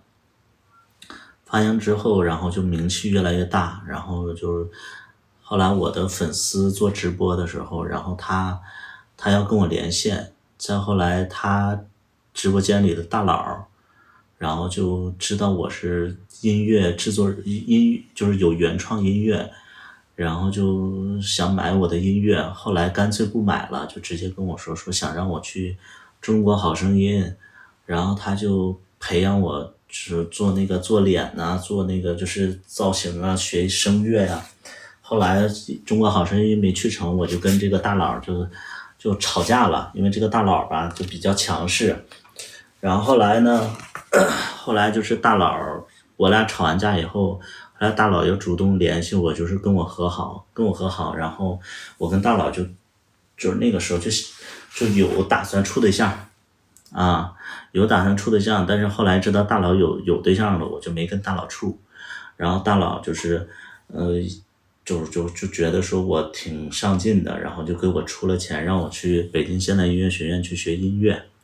去学那个音乐制作，我就上大学了。上了大学之后呢，我就开始就是因为他每个月给我的钱我花不完，虽然说我俩不是对象的关系，但是他每个月给我钱花，给我生活费，每个月2万块钱。我一个学生我花不完的，那我这个钱我就又攒下了。攒下来之后呢，我就说呢，我发了那个时候已经发了10首原创歌曲了，我就想给那个。好像是救赎那首歌，然后拍那个 MV， 然后后来拍着拍着就变成同性恋网剧了，然后在网上就火了，其实也没火，是被骂火的。然后后来我就不甘心嘛，然后我就说那我就继续拍，我就证明我自己其实能力不止现在的这个水平，然后我就拍，一直拍。然后这个过程当中，然后就是就开了就是又出歌，然后又发剧，然后又做自己的服装品牌，然后就做了个小网红，然后做网红之后2020年的时候那个时候我就没拍剧了，但是那个时候我就觉得说我这个热度就下去了，那我不行，我必须得拍下去啊。然后我就一边卖衣服一边攒钱，想就是赚钱，然后就拍另外一部剧。然后结果那个时候认识了一个粉丝，也不算粉丝，他就是直播间的一个人，就是榜一大哥。然后这个榜一大哥就买了很多的衣服，后来他就说我要给你出钱。那个你拍剧，然后结果他给我出了50万，我拿了这50万以后，我就拍了芝麻1，然后拍了芝麻1的时候，因为那个时候我在北京，然后也有一些人脉了，芝麻1又是影视公司的大佬给我剪的，然后又上了补录地，所以就是芝麻算是最成功的一部。后来呢，芝麻成功之后呢，我就有点厌倦了网红的这个身份，我就说那我想做实体行业，恰好呢就是深圳有一个酒吧找过我去做商演，然后当时做商演的时候，然后那个我就那个问了一下，我说那个酒吧那个怎么样，然后我就后来就机缘巧合我就把酒吧接了，所以我就只身前往了那个深圳去开酒吧。完了开酒吧之后呢，然后人生又有一个重大的转折点，就是等我去开酒吧的时候，因为我们芝麻1非常火，然后被影视公司的一个大佬也注意到了，然后这被影视公司的大佬然后就找到我想跟我谈恋爱，后来我跟这个影视公司大佬也是谈了7、8天，然后也不合适，然后不合适就分了，但是这个影视公司的大佬就一直在等我，等了我2、3年，然后一直他就跟我说了一个想法，就是说你赶紧回北京，然后去读那个导演系，然后以后能进公司，能跟我一起干，然后就是摆脱这个圈子。然后因为那个时候我刚开酒吧，我就还是想完成自己的计划。然后这个后来我就又谈恋爱，然后这个影视公司大佬就一而再再而三失望。但是正是因为他，其实他对我人生没有什么启示，没有什么帮助，但是因为他一直都执念于让我去学导演，所以我酒吧关了之后，然后我就来北京这个来做导演了。然后这么多年呢，其实我达到了什么成就呢？我可能就是现在圈子就是这个网上有我20多首的原创歌曲，然后有3个系列的网剧，然后之前是2套房子3辆车，现在变成了1套房子1辆车。然后呢，我现在的现在惠州有一个别墅，当然贷款没还完，然后还有一个30多万的车也没还完。但是呢，我还有一些积蓄，可以这么说吧，就是我现在已经不用工作了。我现在已经不用工作了，我现在已经起码10多年不工作饿不死啊！就我现在都讲明白了，是不是啊？还有什么不明白的可以问我。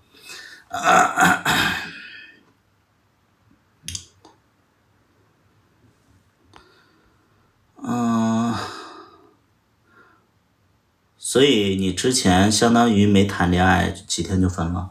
我最长的一段感情就是跟前任我最长的一任前任就是跟前任前任跟我处了2年，剩下的都是我是有那个命，就是我是什么样的人呢？就是我是人生当中贵人非常非常多非常非常多，然后一些有能力的人也是就都帮我，但是呢，我自己的性格就是驾驭不了这些人，他们也驾驭不了我，一直都是这样。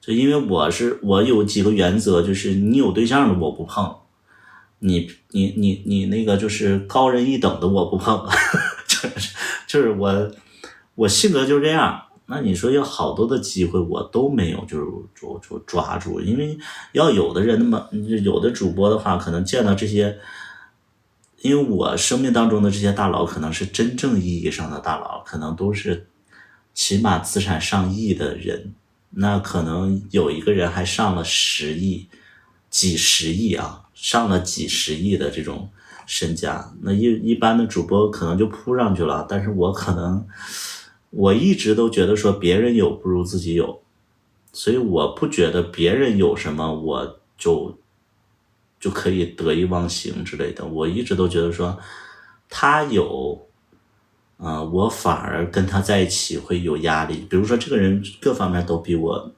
就是他比我有钱，然后我稍微对他好一点，我都觉得那个自己是在讨好他。对，就是但凡这个人比我有钱，我稍微对他好一点，我都觉得我在讨好他。但这个人如果他没钱的话，比如说小大夫，我前任，我跟小大夫在一起，我对他好，我都觉得说这就是爱就不一样，你知道吗？就是你的大男子主义其实是会影响你的生活的，就因为你骨子里就是一个大男子主义的人，就是一个大男子主义的人，所以你受不了一点点亏儿，就是别人稍微对你说话有一点点不注意的话，你都会觉得说他妈你凶什么呀？不就有点钱吗？分手就这种。你现在还想找对象？我不找对象了，我觉得就是现在自己这样挺好的，而且就是未来的生活，我来北京就是为了考北电，我就是为了考北电。如果说北电上不了的话，我可能会去国外试试劲儿，因为北电没那么好上，没那么好上，那我就说我去国外，可能国外因为就是会好弄一点，对。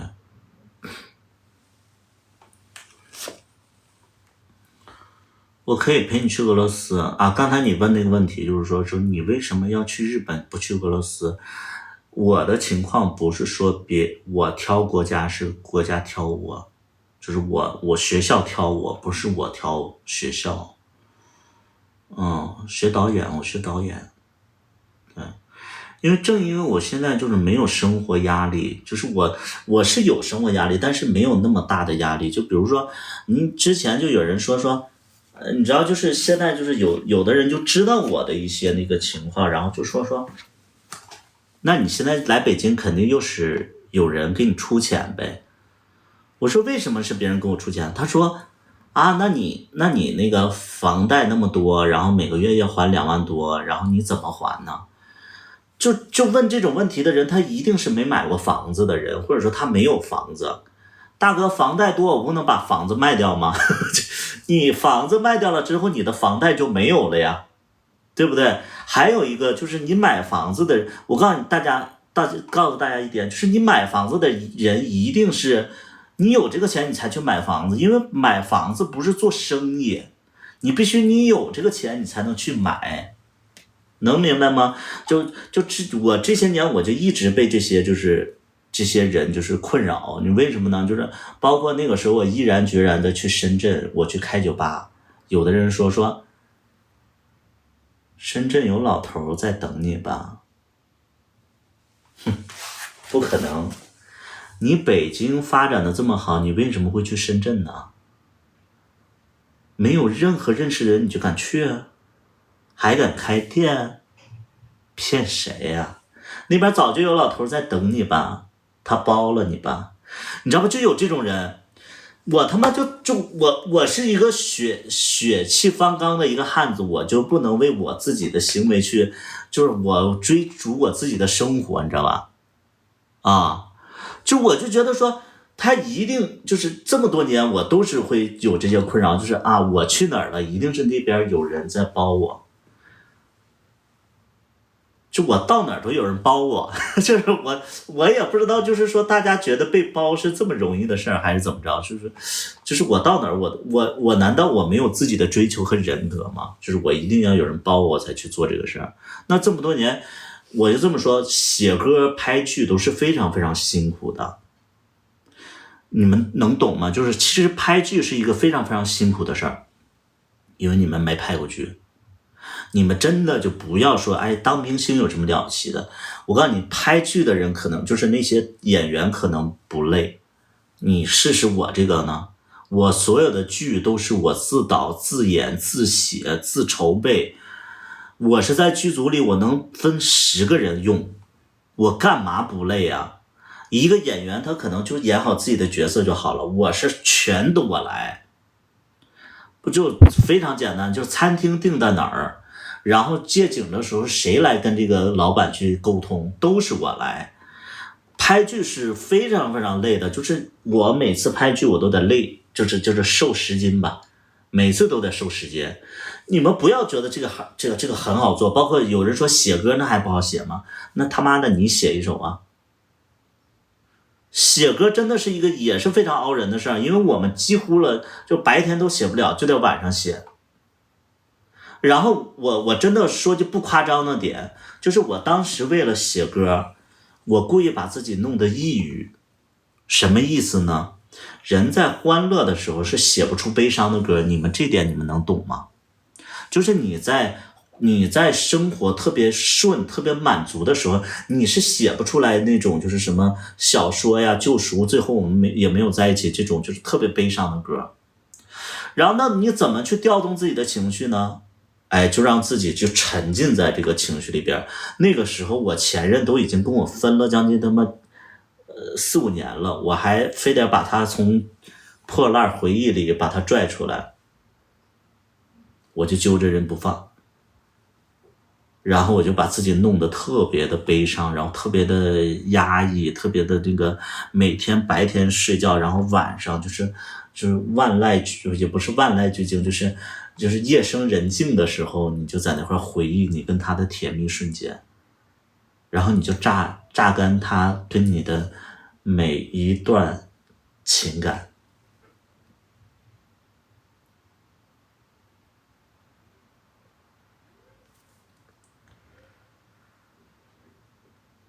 感觉了，是在夜深人静的时候，你知道，就这种，哎呀，那段时间我真的不夸张，就是抑郁的呀，哎呀，我这个头发就白的呀，你知道吗？就真的是这样，你就得调动自己的情绪。你明明你过得非常好，你可能你吃个饭吃个 omakase 2000多，然后你吃完了以后，你回家以后，你本来挺开心的，发了朋友圈就说今天去吃了人均消费2000多的 omakase，我最喜欢吃日料了，加油。然后转过头就突然悲伤起来了，我好孤独。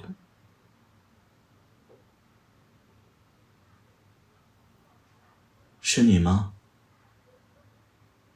一定是你。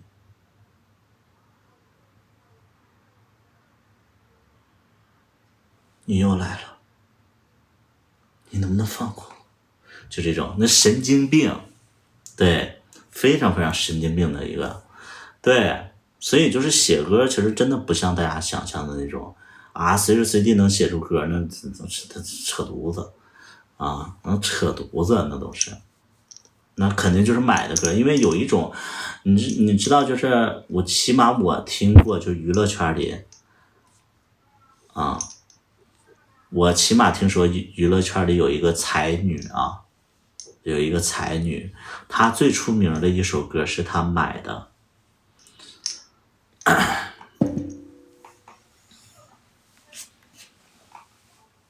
哎，就是非常非常折磨，非常非常折磨啊，所以就经常有人问我说你现在在做什么？我说什么都不做呀。他说不可能，你就是不想告诉我。我说我真的什么都没做，因为已经过了那个就是为生活而奔波的时候，因为我从15岁就开始为生活而奔波呀。有人说那个自己住是不是可无聊了？自己住并不无聊，因为你要知道，人大多数都是自己过呀，都自己住嘛。我现在不觉得这个无聊，我是觉得生活无聊。我是会觉得说因为我前几年，我从15年到23年，我的人生就像是那个，就像是什么呢？就像是那个心电图一样，叫叉叉叉叉叉，就来回的跳，然后就是每一年的变动特别大，然后就是每一年都有反转，都有惊喜，然后都有这个起伏的。我的生活一直都是这样，但是从我把酒吧关掉之后，我的生活就平下来了，所以这个是我难以忍受的。我还是喜欢什么呢？就比如说，我经常我那个时候我在北京的时候，我参加一些饭局。我那几年我还没拍那个芝麻的时候，我在北京参加一些饭局的时候，就是一大帮同性恋啊，就在你们眼里的是那种，在你们眼里是那种就一屋子名媛的那种，然后大家都留着那个络腮胡，然后都长一样，然后大家就健身，然后胸肌特别大，然后穿的就一定就是露肩膀头子的那种，然后坐在一桌，然后大家都在那吃饭的时候啊，这个时候我就像那个就是农村人进城里的那种感觉，但是我通过参加这个饭局啊，就是真正那些所谓的有能力的人，或者说那些比较低调的人，可能就会注意到我，然后可能这些人就变成了我的身边的人脉啊，或朋友啊，或者贵人啊，就我很喜欢这种感觉，就是你每一天都在有一些奇遇。我喜欢这种生活，我不太喜欢现在就是每一天就等外卖来。我现在最大的一个期待就是我的快递什么时候能到。哎，怎么还不到啊？给快递打个电话吧。那个你什么时候送这边？晚上啊，晚上啊，那不能提前一点？不能。哎呀，这是我每天的期待。哎呀，这个真的受不了啊，这受不了啊，这真的每天没有期待，你这个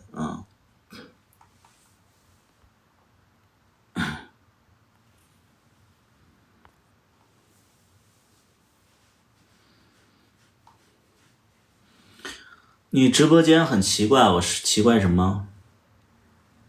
聊半天没有人礼物支持一下，这个不正常。那个车车，你想听实话吗？实话有点伤人，车车。车车，你想听实话吗？实话有点伤人，你想听吗？我能说实话吗？实话你说啊。首先第一点呢，我觉得我还是说出来可能有点敌意，但你要相信我说话没有敌意啊。就是我说实在的，我跟你说这些话是实话，但是我没有敌意，没有恶意的去跟你说这个实话。首先第一点，我做直播已经从2015年一直到现在，我都在坚持做直播啊。我能感受到你对直播的一些把控，但是呢，我可以这么说，我还是没有敌意啊。就是其实你这种做法是不长久的，这是第一点。第二点，直播间里有很多人知道我不差这点，但是可能你在你直播间里就是表象、表述，或者说你传达的一些东西，是我们不太认同的。比如说一直到现在我都不喜欢打 PK， 因为你是做直播的，你知道打 PK 意味着什么。我不喜欢，我的直播间里一直都没有啊。所以就是你觉得奇怪的点，其实恰恰是因为我们其实就想要这种，并不是说哎，就是你的直播间才是正确的。相反，我觉得你直播间里的那个没有敌意，没有恶意啊。就我只能说，就是说你不要按照你的理解去要求别人啊，那个直播间是不长久的。而且你见过哪一个？你就比如说我在我直播间里哭穷，谁信呢？我前一段时间我在我直播间里我就说我那个就是压力很大呀之类的，然后说那个就是那个房贷很大呀，大家都会拿了这个事儿来抨击我啊。就是每个直播间是不一样的。我现在最怕的就是什么呢？就是刷到了一个直播间，然后他们就在那个打 PK，生要的那种，我不太喜欢那种表达方式，因为我觉得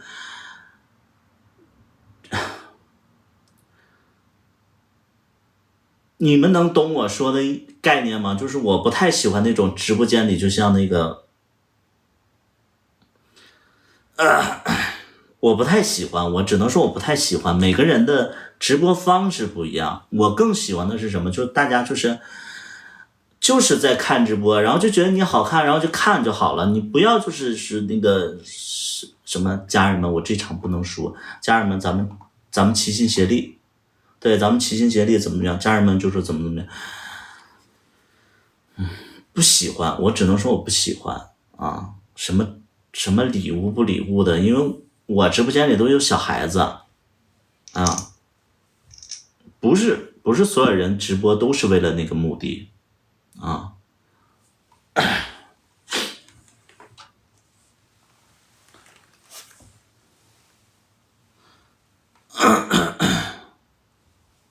因为这么多年，我说实在的，就是你们可能不知道，就是你们每次听我的歌，我都有钱，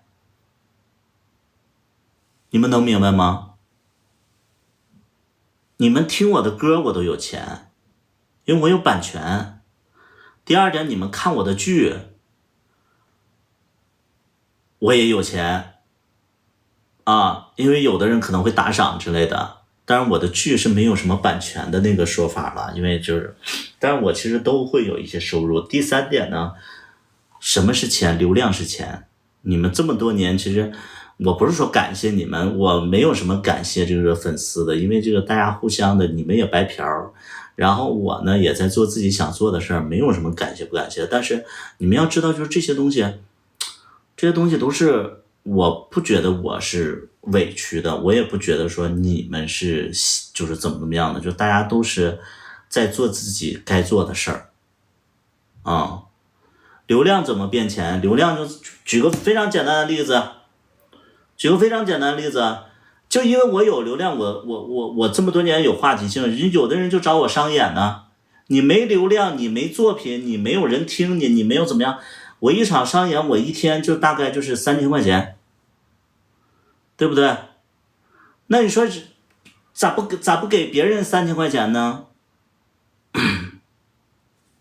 对不对？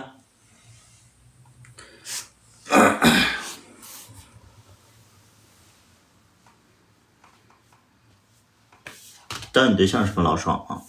没有，当我对象，有的人可能觉得生理爽吧，但是生理爽这个东西就不宣传了。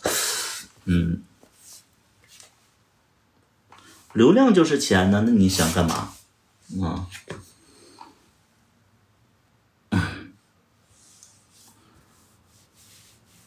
对吧？流量就是钱。我不觉得说，哎，我的成功是因为粉丝怎么样的，但我确实，我其实挺感谢的是什么呢？就是有一部分粉丝，他其实就是我特别喜欢一种粉丝，就是他默默的在跟随我非常喜欢这种粉丝。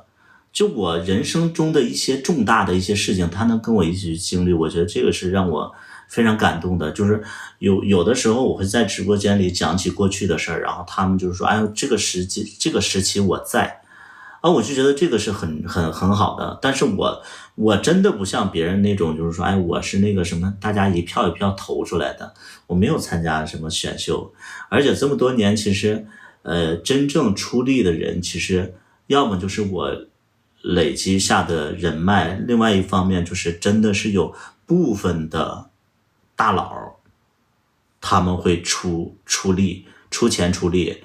我可以这么说，就是我可以对任何的灯发誓，灯灭我灭的那种啊，就是如果说我撒谎的话，灯灭我灭。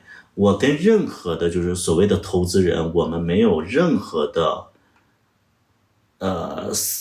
就是什么那个潜规则，或者说什么乱七八糟的一些事儿，就是什么色情啊，什么身体上的没有。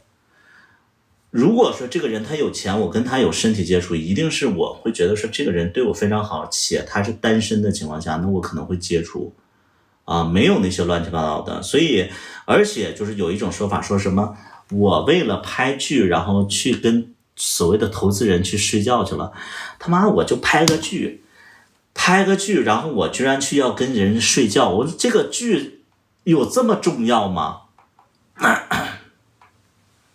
啊，这个剧是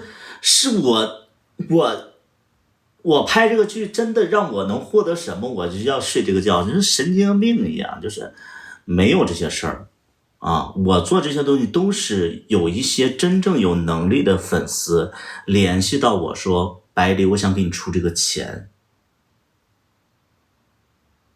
啊，百里，我想出我一份力，然后支持一下这个圈子里的文化，支持一下就是你们这么多年就是坚持在做这些东西，让我们有的看，就真的像这种，就好比就是现在的这个投资人都不像之前了，因为现在投什么不赚什么。就包括我身边有另外一个这个剧组，他们也是突然就是有一个有一个金主拿出来了，好像是几百万吧，然后投资他们剧组，他们现在就要拍一个同志的，当然他们是大圈的，他们就是有一个金主给他们出了几百万，因为他喜欢那个剧本，所以他就出了几百万，然后找到我那个剧组的朋友，他们要拍，然后未来大家会看见，会在海外看见，因为国内是可能上不了。还有一点就是你们知道《凡人修仙传》，《凡人修仙传》的投资人也是没有任何的投资性质的没有任何投资性质的再去做这些东西。《凡人修仙传》的那个费用可能更大了可能更大了，那人家就是不求回报在做这些事儿。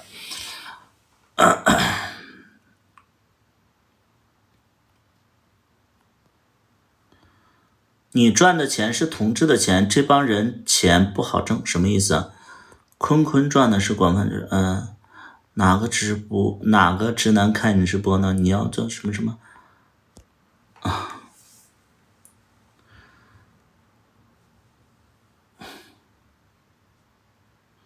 这个车你的这个车虽然说咱俩熟，但是我一直都觉得你的就是你的理解和一些东西可能就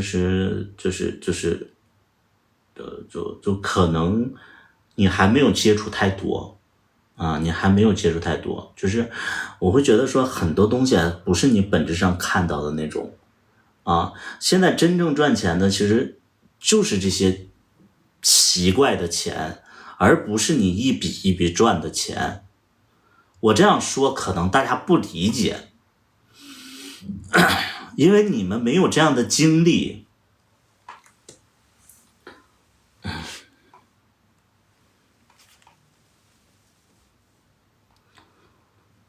就我说这个东西，哎呀，很多人不理解就是你设置一个什么会员，你就知道真粉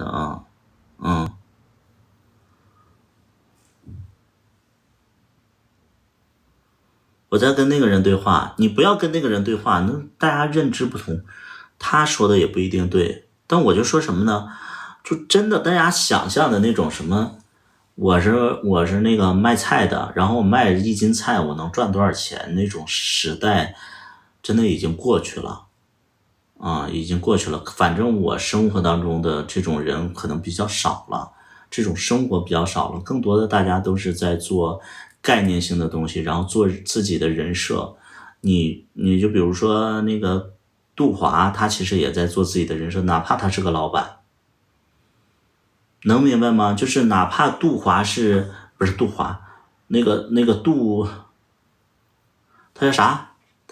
那个杜，他叫杜什么？他叫杜华吧？就是月华的那个老板他也在做自己的这个 IP 人设对，他也在做自己的 IP 人设。他为什么要做自己的 IP 人设呀？因为他需要投资他需要投资，与其把希望寄托在别人身上，还不如我自己做一个人设，就是我是特别上进的公司老板，一个女强人，这样的含金量其实比艺人还要高的。为什么你看那个就是说还有一个那个经纪人叫杨天真，他也在积极参加的那个是什么就是这个节目对你看雷军他也在做人设呀，对不对？他也在做这个 IP 那所有人都注意到这一点了，但是可能就是一些老实的这个老百姓还在一笔一笔再去赚这个钱。其实时代变了，我只能说，因为好多人，你包括那个什么那个小眼睛那个奇葩说的那个小眼睛奇葩说的那个老板奇葩说的那个这个对啥来着？李诞，对，李诞他也在做呀。所有人其实你真正拉到投资的不是因为你家的艺人，其实都是因为这些老板啊。哎呀妈，这些艺人其实他不上进，他就是不上进，因为他不是他自己的企业，他可能摸鱼去了。但是你说这些老板，他要做自己的 IP 的话，他事半功倍啊。人就会说，哎呀，李诞都这么拼，李诞的项目都挺好，然后我直接能接触到李诞，不是接触到他家的艺人，那我跟李诞去合作好不好？对不对？我去跟这些人就是打交道好不好？所以说，是现在人都是在做自己的，你越强越做自己的 IP 啊，不是像那个年代啊，你靠员工就可以的，现在都没有可以没有员工，但是你老板一定要挺住，嗯。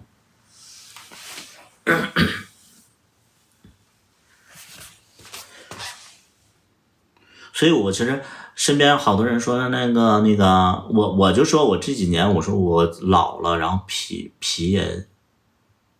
也松了，然后脸也下垂了，我说那个演不了那个小鲜肉了，然后我就说那我逐渐的我就转幕后吧，我说那我想做那个导演，我就专门做导演，我也没钱打羊胎素，对不对？然后身边的人就说不行，我说为什么？他们说啊，你这个流量必须得掌握在自己手里啊。如果说你不上了，首先流量就不够了。第二点呢，你指望着别人，你培养出来一个跑一个，培养一个跑一个，是这样的啊。你就是你天天拍剧，然后你把他们培养出来，他们跑了。所以就身边人就在劝我说，你一定要，哪怕你不演主角，你都得混个脸熟，然后你就把这个名气一直，你的热度一直要有。我说那行，我说那我就可能30岁以上的、30岁以下的我都不演了啊，我就演30多岁的，我演老头都没事我演那个孩子他妈他爸都行啊，演长辈嘛，对不对？就是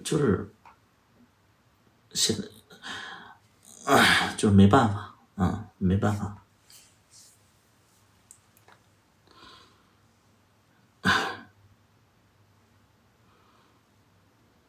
我想问你还相信爱情吗？遇到个问题，感觉圈子里都很自私，不愿意付出，还相信爱情吗？就你但凡你说出这句话的人的话，就是蟹黄堡，我说话非常的尖锐啊，你但凡你说出这句话的人，我都觉得你不值得。如果说我跟你谈恋爱的话，我觉得你不值得。为什么呢？我给你分析一下啊，就是说你这句话问的是，我感觉圈子里都很自私，不愿意付出。你首先没有意识到一点，人对你付出都是因为你值得啊，就是但凡有一个人愿意为你付出，都是因为你值得。那他不付出了，是因为他觉得你不值得了，就是可能大家要提高自己，不断的提高自己，你不要觉得说谈一段恋爱，然后你就可以松懈下来，然后就是不提高自己了。其实每一段关系都需要维系，什么维系？不光是情感的维系，还最主要是什么呢？我喜欢你的时候是因为你身材好，如果是你跟我在一起以后，你天天被我养的特别胖了，然后就是特别邋遢了，那我以后我不会为你付出了，因为我就是喜欢身材好的，你可能有点得意忘形了，能明白吗？就是不要期待着就是说别人一直为你付出，但是呢，你可以一直提高自己，你因为别人的付出，你把他对你的付出你拿来提高自己是非常好的。三口之家收入都不错，但是一碗水端不平。嗯，就怎么说呢？三碗水，一碗水，你真的是你一碗水，你可以分成平均的3碗，我觉得我做不到啊。对，你在外企一个100万啊，那你居然问我这种幼稚的问题，我觉得你的心智不太成熟，你的心智达不到三口之家的水平，所以你就不适合三口之家，能明白不？三口之家一般我接触的三口之家，就我身边的三口之家，都是思想非常非常成熟的人而且财力比较稳定的人。首先我觉得你可能就思想不太成熟啊，那你其实就不适合，不适合的话，那你就跳出来呀。你不是说你在外企吗？你可以找到更好的呀。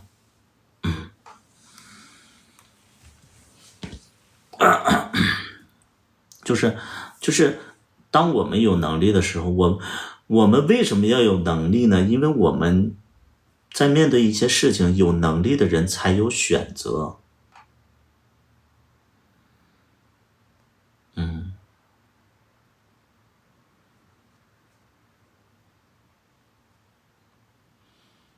就是有能力的人才有选择，不是让你去平衡去了。你说我要是你的话，我甚至在这段感情里，我先去结束，我先有选择权啊。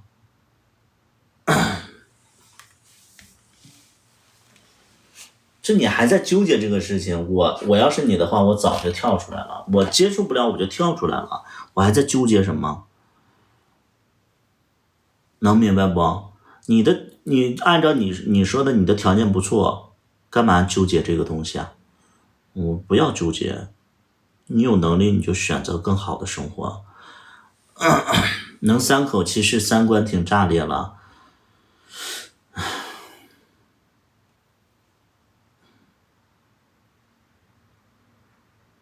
我到现在我都没有说三口之家是不对的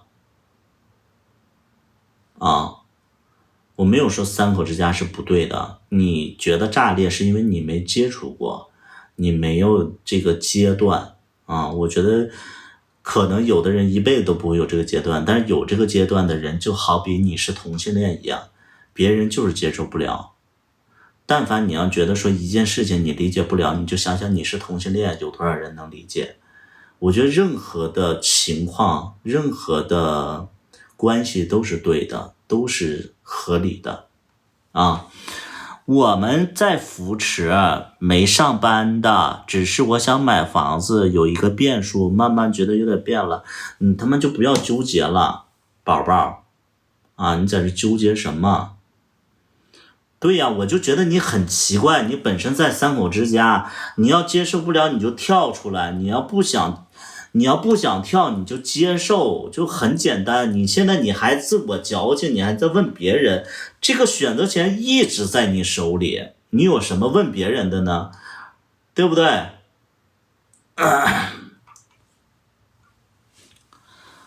我我在车上听你的歌，我对象说他前任也喜欢，有点绕啊。我在车里听你的歌，我对象说他前任也喜欢，这说明什么？这说明什么？这说明就是他非常有眼光，找的俩对象都有眼光。你不要净事儿，这是喜欢我的歌是好事儿啊，你不要净事儿，对吧？就说明你对象就是一直品味在线啊，找的对象都有品味啊。不能说还想着前任吗？就是一句话而已。我觉得你不要上纲上线吧。那我直播间里经常讲各种跟前任的故事啊，那我的前任们和前前任们和前前前前任们都得气死呗。你不要这么事儿了啊！不要这么事儿了。你现在能有对象不容易啊，不容易。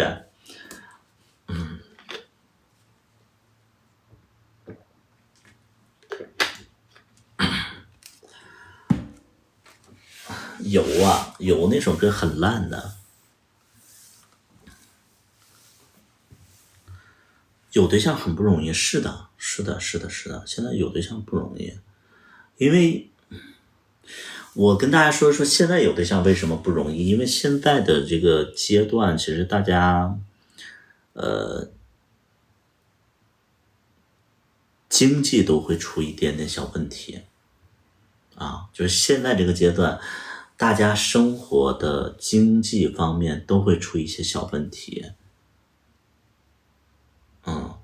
那这个时候你还能把对象维系住了，其实很不容易的。因为谈恋爱其实经济方面占了很大的一个，对吧？你们能懂吧？我就这么说，我这几年看到我身边的谈对象的人啊，很多人是因为经济方面出了问题，然后就分手了。不像以前是为了爱情，现代经济基础，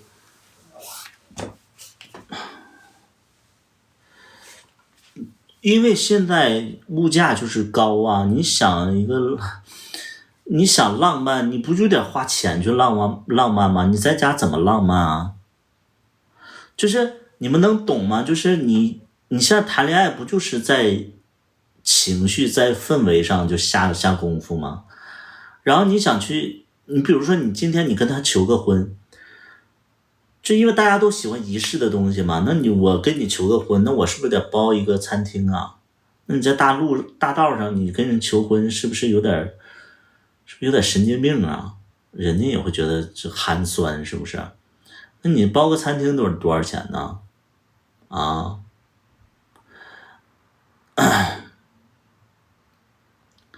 难怪只要有钱，三口之家也不行，是这样的。我身边但凡有三口之家的人，条件都不差。至少其中有一个人条件是非常非常牛逼的，才能三口之家。三口之家是有钱人的生活状态，不是穷人的选择。对，我身边有好多有能力的人都是三口之家。就是我一开始我跟那个车，我的理解也是，就觉得说我接受不了。这么多年，其实因为身边三口之家比较多了，那其实我就觉得说这个事儿也没有那么炸裂了，而且因为你经历多了，年纪大了，可能对一些事情都怀有一个敬畏之心，就觉得说它存在即是合理。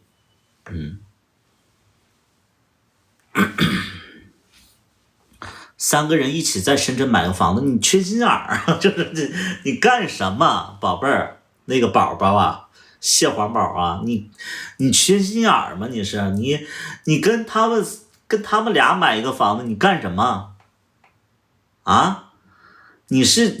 我真的想，就是如果说你是我身边的朋友，我一脚踢你。你跟他俩买房子干什么？你是干什么？他俩有什么把柄吗？不是你俩你有什么把柄在他俩手里吗？你是要跟他俩买房，想绑定是干嘛呀？这啊，还三个人买一个房子，你神经病！分手的时候你咋分呢？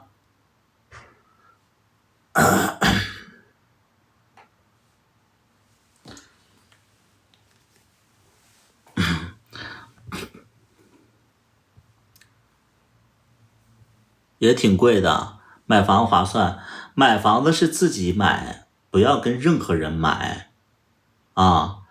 我就理性的跟大家说，买房子要自己买，不要跟任何人买，一码归一码啊！买房子自己买就好了。你有那个钱的话，你让他俩住就完事儿了呗？还是你没钱需要他俩也出点啊？这个干什么？就是什么思维呢？这是那你就不要跟他们买。哎呦我的天，这奇怪这个思维啊！你分手分的会很难看，麻烦死了。不要买，为你好啊。对象其实我严格意义上来讲的话，你可以给对象买房，或者说对象给你买房都可以，但不要俩人一起买。或者说你俩各买各的就可以了，不要这些东西不要掺杂在一起。感情这个事儿谁能说得清楚啊？你今天好的跟一个人似的，今天我他妈喝你尿都行，第二天我直接把你喝尿的视频发在网上了，这种事儿太多了吧？也是啊，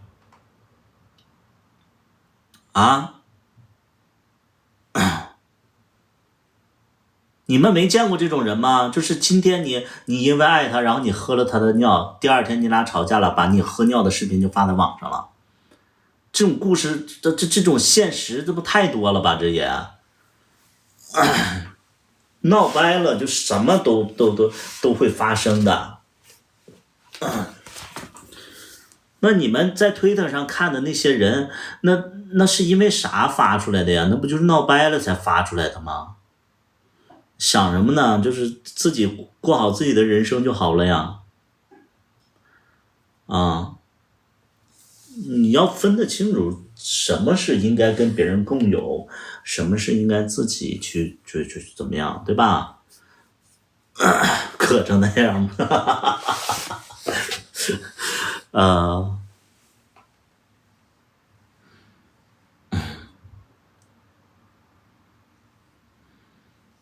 这样都有的人跟你分手的时候，哎呀，我真的不夸张的说，就是现在的这些小朋友啊，就是特别是在那个25岁左右、20左右以下的，就在不到25岁，就是这年轻的一些小孩儿，真的有好多的小孩对性是特别开放的。然后那个跟对象在一起的时候，又为他接触奴啊，又接触那个牛啊，又接触这个，然后还全程录视频的，就觉得我们相爱的时候，我们互相纪念一下，然后就是表达爱意。然后因为现在小孩都比较开放，比较色的，然后他们就一时兴起就录了这些东西。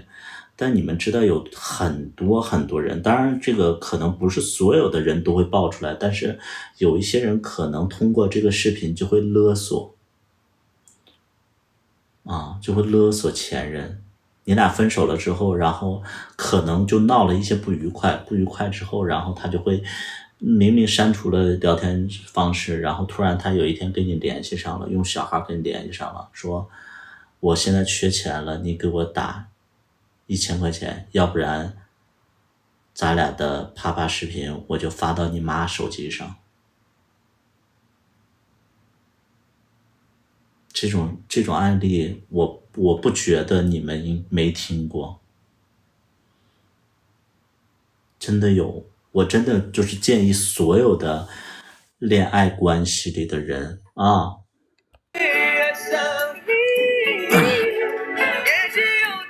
你好，图图哥哥。你好呀，好久不见。一直没见过呀。我说我们直播的时候直播咱俩也没连过线啊。我们都打过 PK， 怎么没连过线呢？你不记得了吗？你说有一次想说是跟就是我们一起玩一玩，好像还有李柴泉，还有胖胖然，我们几个一起。那我记得了，反正就是是有这么个事儿啊。最近在忙什么呢？我最近在忙着就是考试。考试呀？考什么呢？你怎么笑了呢？感觉考北电可以的。你现在就是考的是哪方面的导演吗？对。真好。有新剧吗？有啊。我不朋友圈不发了吗？我其实我还真的想找你的。找我？你不是跟我找我什么？就有一个角色其实蛮适合你的。是吗？你把剧本发我看一下。但是我有时间，我马上放假了。但是我需要你刮胡子哦。我可以刮胡子呀，我刚才就在刮呢。为了角色。谢谢峰峰哥哥的墨镜，谢谢。好久不见。对面不是绿茶小熊吗？他绿茶吗？我不绿茶呀。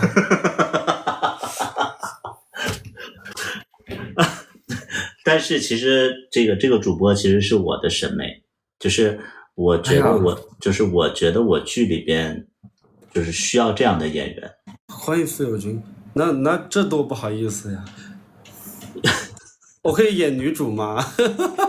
演女主不行，因为你档期也不够吧？我们那个我确实没有那么多时间。我对，开玩笑的，可以来开玩笑的。因为我们的大概是一个女二吧。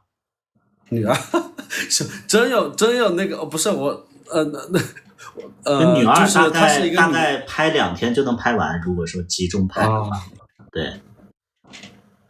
哎呀，我跟你开玩笑的呢。不是，我真的想跟你说来着，我就说想让你过来拍的，但是因为就在北京拍，我不知道你有没有时间，而且得刮胡子。你们打算什么时候开拍呢？如果可以的话，我是挺想尝试一下的。1个月之后。1个月之后啊，我现在是5月12，1个月之后差不多我放暑假啊。然后你知道你的对手戏是谁吗？谁呀？我不知道你知不知道他，你认不认识他？你说嘛。叫2把刀。啊，那我怎么不是他？我感觉他气场比我强多了，我感觉对不过。你就是演零啊！什么？你就是演零啊，就是要弱一些啊。就是要弱一些是吧？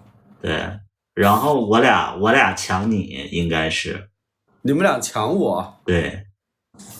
那多不好意思啊。没事，因为你是配角，就是抢完你，然后我就没你事儿下线了是吗？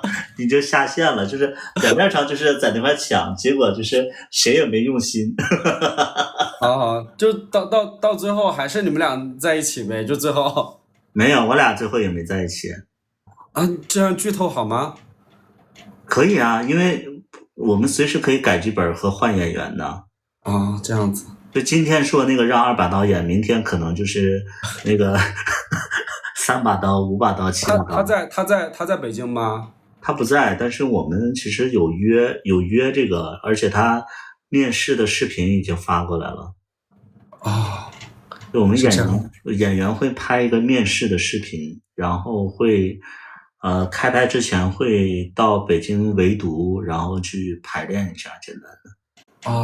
然后再去定角色。现在可能因为我心目当中那个角色可能戏份不多，但是且就是蛮亮眼的，然后且是像你这样的一个人设是怎么样的呢？讨喜吗？会不会被骂呀？因为我感觉你好多角色被骂了，但是也有捧了很多出来。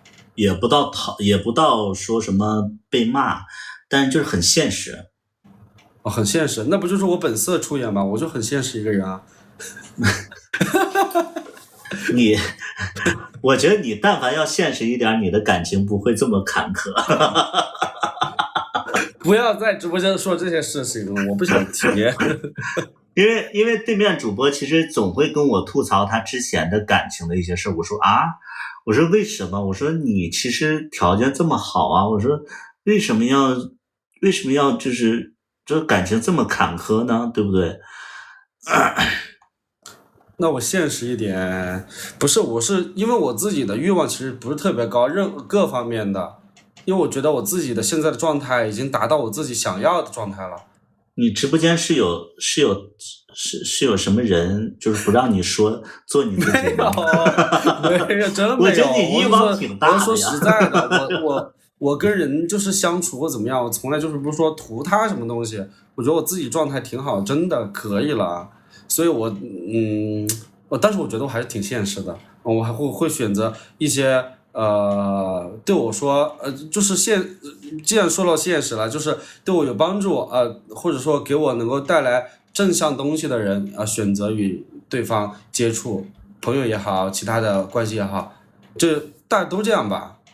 确实，你在之前的那个感情的分享里边，我觉得都是对你没有帮助且拖累你的人。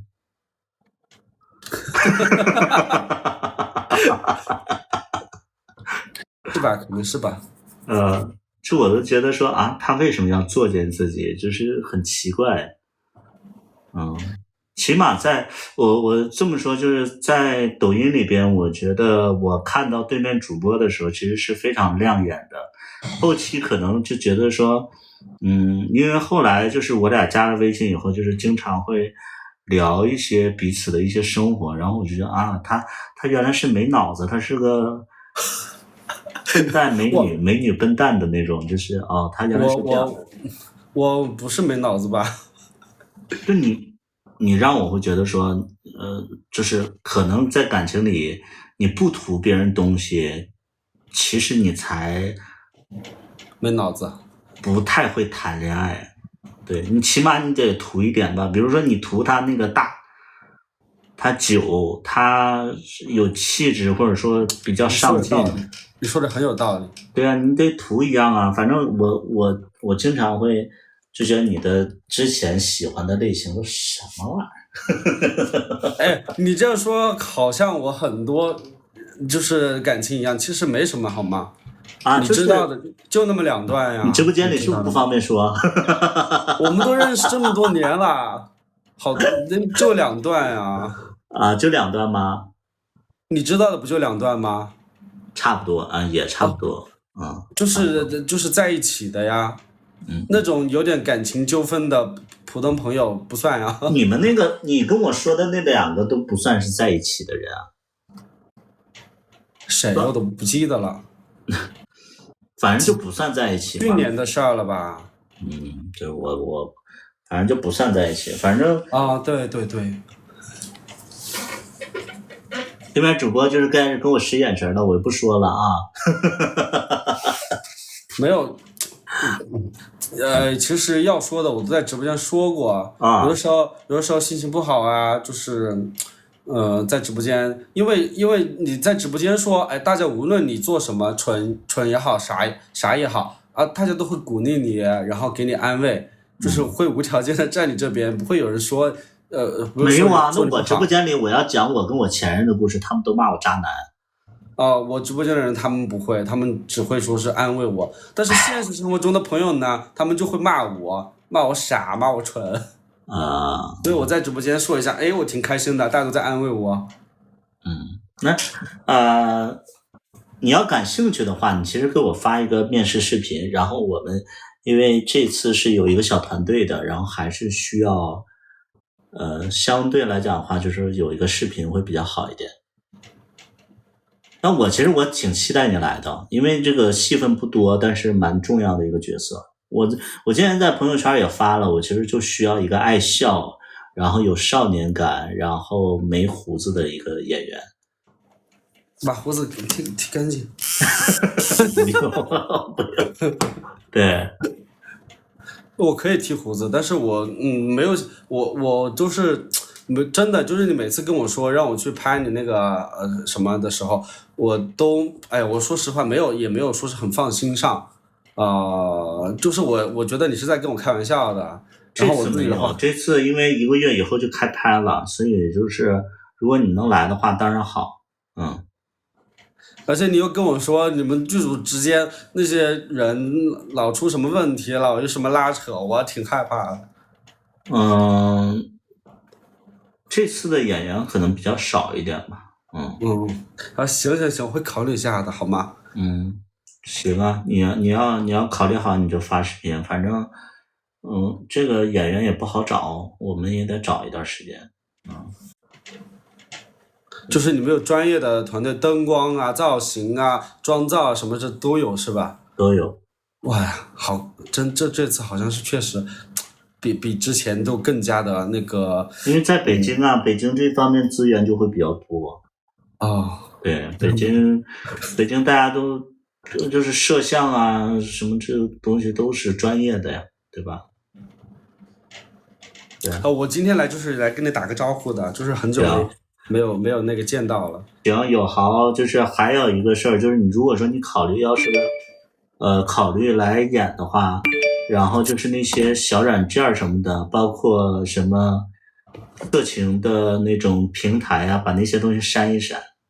我没有，你这说的好像我那个平台上面有发什么一样，我没有。之前有发呀，我不知道你删没删。我之前就关注了你的那个叉啊。好多年前了吧？对呀、所以说你现在如果有的话，赶紧删一删。没有的事儿啊！大对家也不要来你赶紧，问我要，我没然后有情感的，nothing，那些就是什么那些麻烦事儿，尽量处理的干净一点。我没有麻烦事儿。你看我风评还是不错的啊。嗯，行，好了好了，期待你的面试视频。好的好的好的，我们有机会可以一起打一下 PK 什么的，好吧？我不打 PK。好的，就这样吧。就这拜拜。样啊，拜拜拜拜拜拜。回头电话联系啊。好呀好呀，拜拜。拜拜。对面主播多好看啊！我觉得对面主播是好看的呀。你们能懂我的审美吗？你们觉得有好看吗？你们觉得有好看吗？我觉得有很好看，就是她是漂亮的那种人。对，她是漂亮的，好看。对，就她是漂亮的，她长得就很漂亮。对，我会让她把胡子剃掉的。她有梨窝，对，她像贾玲。贾玲也是有那个什么贾玲的那个也是有个梨窝。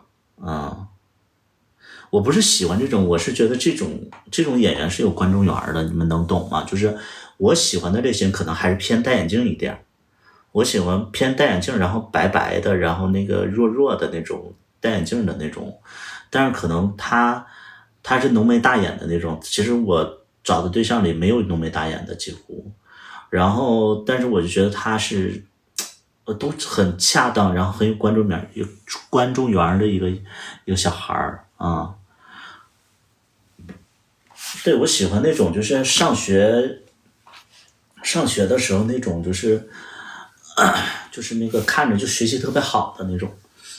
我喜欢那种学霸的那种长相，所以他不是我传统意义上的那种菜的长相，但我觉得作为导演来讲的话，我觉得他上镜也会非常好看。对，书生气的。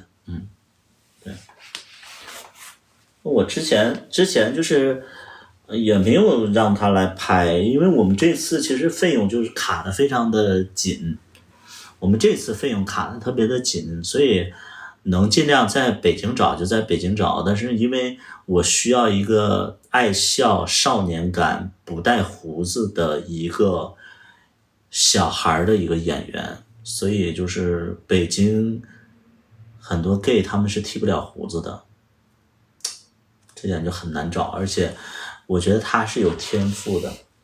所以就很想让他来试一试。刚才把那个不想爆料的都爆料出来了，但是我真的不确定啊，我不知道1个月之后能不能拍我不知道1个月之后能不能拍，但是我们计划的是1个月之后拍。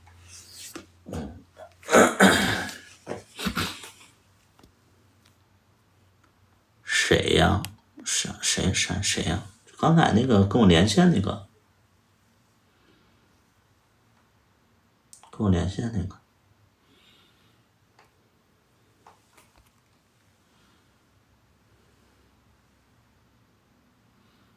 他台词有口音，都有口音，我也说话也有点那个东北话吧。我说话是有口音的吗？你们觉得？就是我的台词，你们觉得是有口音的吗？就是你们会觉得说我夹杂着东北话吗？我觉得演员多多少少都会有一点的口音，我觉得这个不太影响。有是不是？东北普通话是，所以我觉得我剧里的演员都会有一点的口音，那我觉得不影响。但是我觉得那个，太塑料化不行。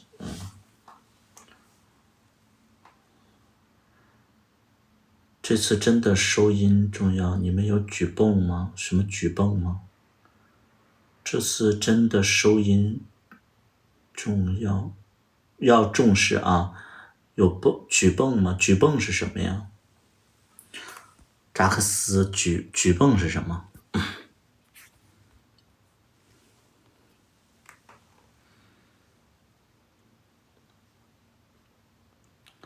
这点我们都不担心，因为这次是认识了一些北电的一些朋友，然后帮我们一起拍就是被猫挠那个现场收音对，我们尽量是现场收音嘛。你说的是那个长的那个杆儿是不是啊？泵是长我不知道泵是什么东西。会有，我觉得会有，但是这个看花多少钱呗。那你们做过的，你们这几个人你们做过的，你们知道，就这个东西是花钱嘛，对吧？你花钱就好了，你就看有没有那个钱嘛。上一次就是没那个钱，没多少钱，是的，就是得看预算嘛。其实，小茉莉拍的就很简陋，因为那个时候没有心思在这个，对，好好做嘛。我就觉得说，做一做，就小茉莉就做的不好，就赶紧就是，也算是，就是努力一下呗，对，他眼就睁不开了都。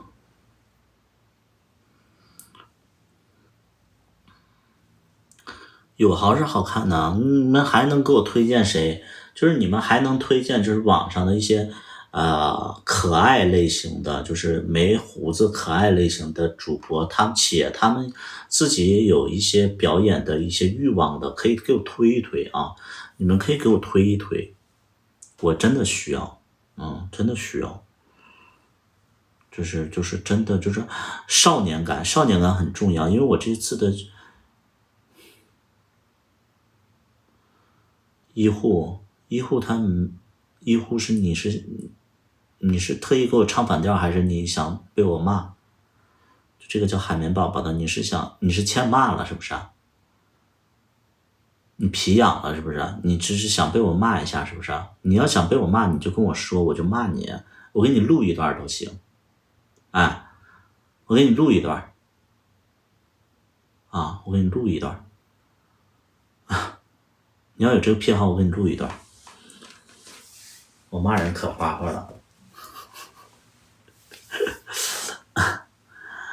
我说要不要没有胡子的，没有胡子的。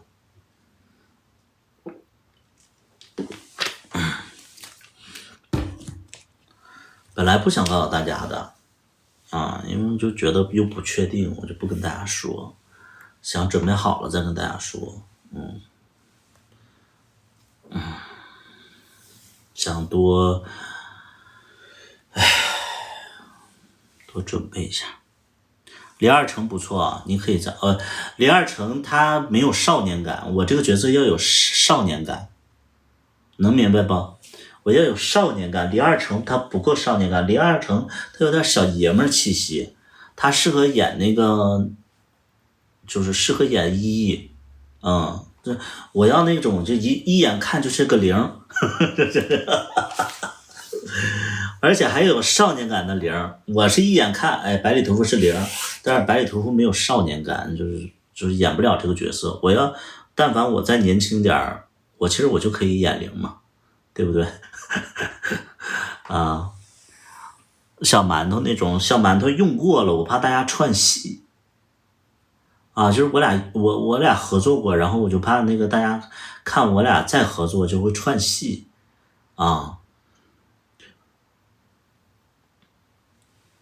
因为他跟龙二不一样，龙二他表演是有层次的，但是小馒头他没有这方面经验，他可能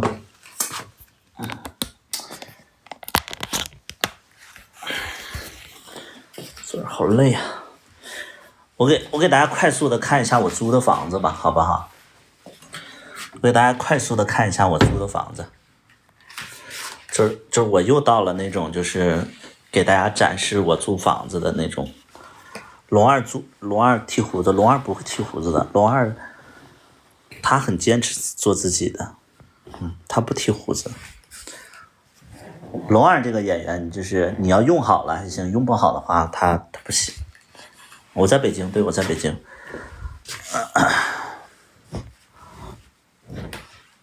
给大家快速的看一下我租的房子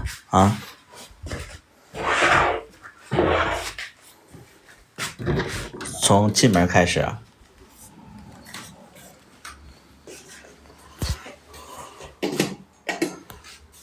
来吧，这个就是门。我一进门是这样的啊，一进门是这样的。这个房子是在那个海淀儿，然后是面积大概是在40平左右，一室一厅。然后我为什么要租在这儿呢？因为离学校比较近，因为可能以后上学的话就是全日制的上学，所以就必须得离得近一点。然后我一进门，哎，这是一个密码锁的一个门，然后进来了。首先这是木地板，木地板旁边呢是一个鞋架啊，因为我没有太多鞋，我就这么带来这么多鞋，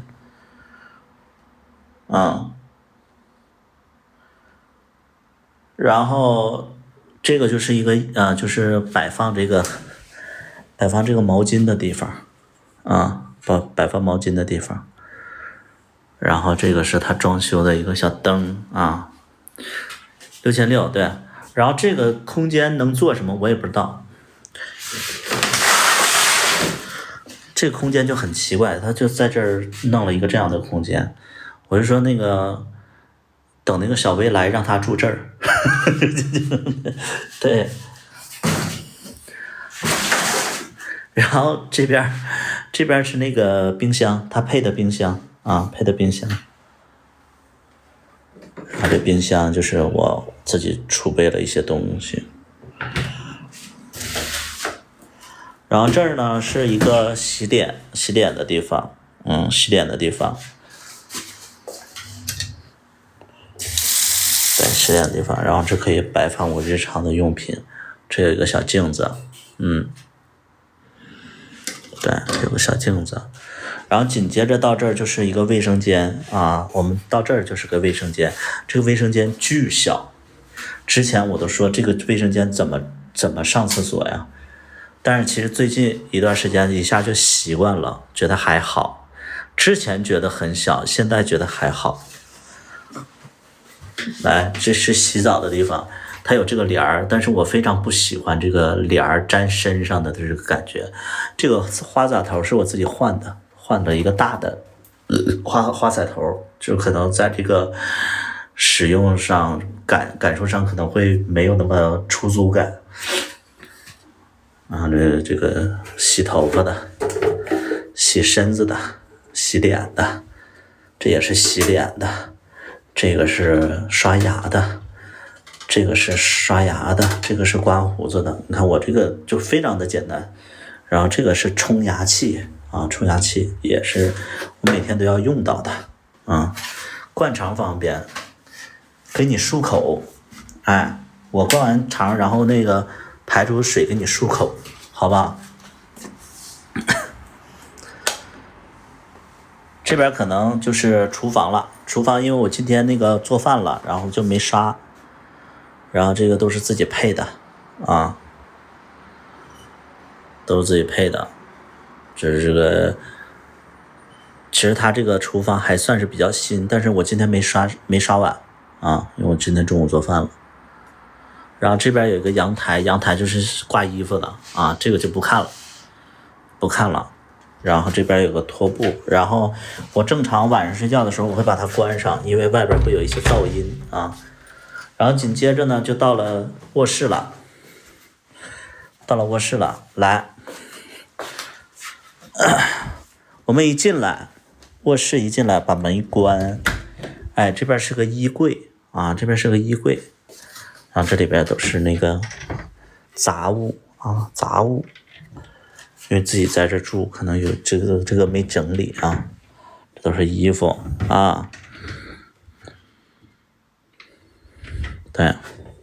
然后紧接着这边是买了一个桌子放电脑的，因为你像我做这行肯定得用到电脑啊，iPad， 然后就是这个电脑是我组装的，是一个那个苹果的一个电脑，配 LG 的那个这个显示器，然后这边买了一个打印机，因为我们经常会打印剧本之类的啊，自己买了一个打印机。这边是一个壁灯啊，这个是老壁灯啊，这个壁灯这个就是直播的时候会用到啊。这边呢，紧接着就是沙发，这个沙发啊，这个就是自如，原来是自如的房子啊，原来是自如的房子，然后现在我租不是自如的，是那个跟那个键盘好像不错，键盘很便宜啊，这个键盘，这有啥好的？20多块钱好像是。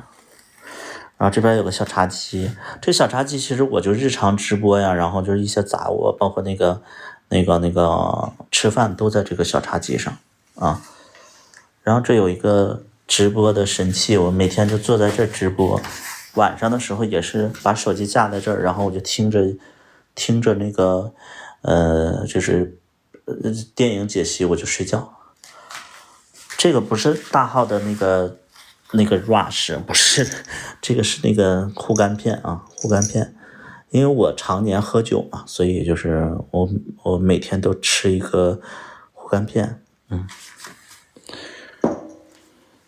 然后紧接着就是床了，这个床是那个1.5米的床啊，1.5米的床，然后就是就这个是一个凉被，这个凉被也是从深圳弄过来的，深圳的一个朋友他给我弄的，窗帘，然后这个阳台，外边是那个，因为是学校的家属楼，所以就是它那个就会比较安静，可以睡2个人，我一般都是抱着那个枕头睡。然后这是买了一个2手的电视，2手的一个55寸的电视，因为我是老年人，我可能就喜欢看电视，但我不看，但是我得听响，我就典型的老年人啊。有很多，你看你奶奶和你爷爷都是这种，就是回家了先把电视打开啊，都是这样。然后这边还有一个小特殊的点是什么呢？这边是有一个，就是床边会有一个侧的一个床边，然后这里边就可以放被子呀，放日常用的用品呢。你看这里有那个水啊，有这个棉签啊，我每天晚上都会用的这种。有耳机，然后这边是被子，然后那边是那个就是被罩什么的，就这样。这个房子是6600一个月，正常的是6800，因为我是半年付的，所以就是稍微便宜了200，每个月便宜了200块钱。对，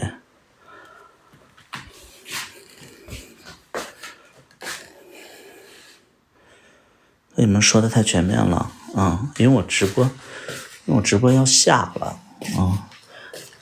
好贵。你要知道我这是在北3环，深圳租房跟这个比起来，我深圳的租的房子比这还贵，我深圳的房子可能一个月到1万块钱对，我深圳的房子一个月可能1万块钱，这个其实都算便宜的了你们要知道深圳的房租可能比这贵，因为我这个是一个北3环，然后它是一个老的一个小区所以它就是会比较贵一些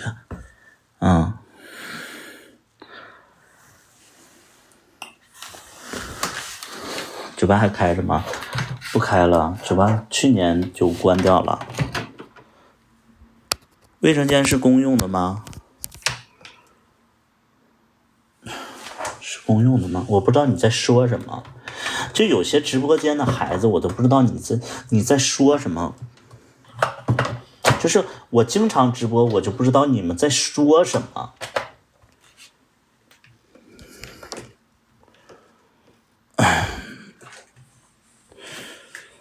我常常不知道怎么在说什么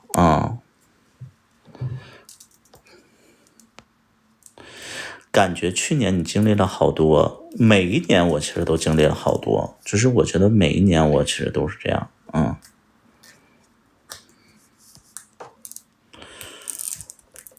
图图还能用公用的，现在没有公用的吧？什么是公用的呀？就是什么意思？公用是什么意思？就是旱厕吗？是怎么了？谁会公用厕所呀？合租就是公用，合租我不是说过这是一室一厅吗？我说我这是一室一厅，一室一厅啊。不去国外了吧？就是如果说这次我考不上这个学校的话，我会去国外。但我要考上的话，我就在国内，因为不一定能考得上。会找室友吗？找什么室友？一个人住这个房子都很小。研究生嘛，我不是研究生，我是进修。进修啊，我是进修班，我要考进修班。导演进修班不一定能考上我，所以我就不愿意去宣传。进修还好吧，没那么难考。我去年考了没考上，而且你把那个8去掉，你把那个8去掉，真的没那么好考。国外生活是的，我就说国外真是，国外不好考，不好考。因为我还是那句话，就不好考，然后也不确定能考得上考不上，所以我就没跟大家说那么全，我也不说了，对，就不好考嘛，它非常难，它课题都非常非常难。中传好考啊，中传是好考的。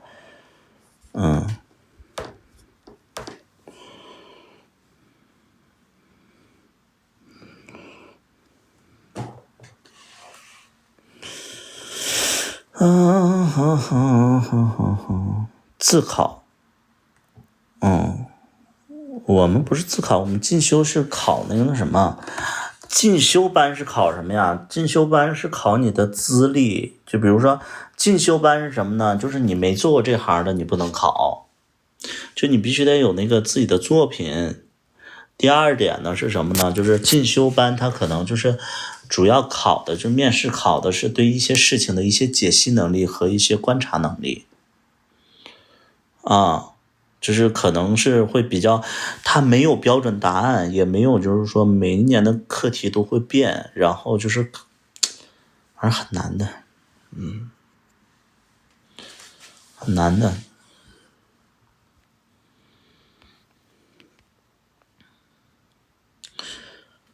考得上考不上就是作品不会限制，我不知道，我应该是不会被限制，但是我不知道。我去年反正没考上，他们也没告诉我什么原因，老师也不说就是到底什么原因。反正我就会觉得说这是我人生的一个计划，想去完成的点，那我就去那个就去做嘛，就去做就好了。反正去年没告诉我什么原因没考上，今年努力呗，努力呗，咋整啊？北戴河吹个风，北戴河吹个风，北戴河是有海的，是不是啊？北戴河有海是不是啊？没去过，北戴河有海吗？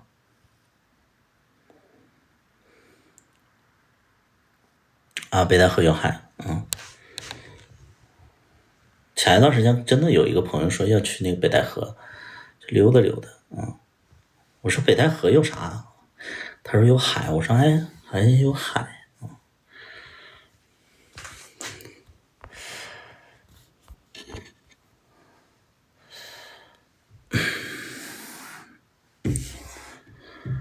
王磊有带过你吗？王磊是谁呀？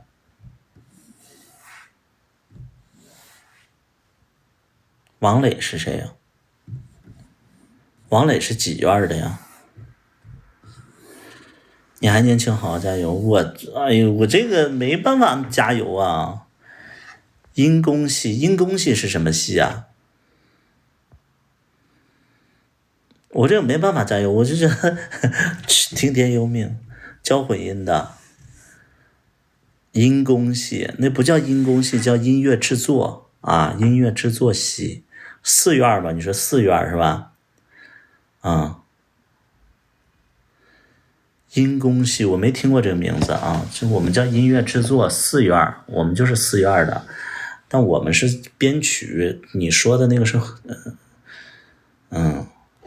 什么混音，那应该也有这个老师啊。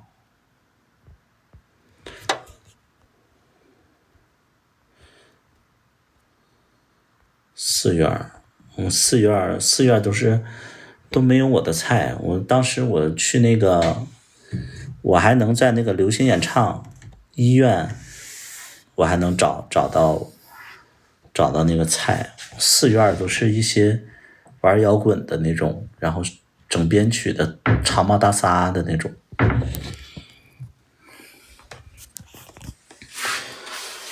哎呀，不知道能不能考上呢？也不说，考不上就考不上，考得上就上去呗。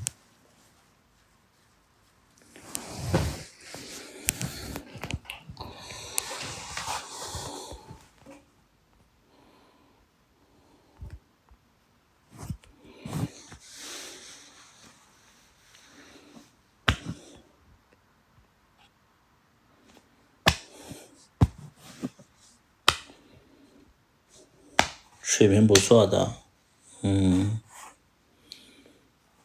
现音，哎呀，我会觉得说，可能音乐可能也没有像影视这么看重，所以我就可能如果说现在让我选电影和音乐的话，我还是会选影视方面的东西，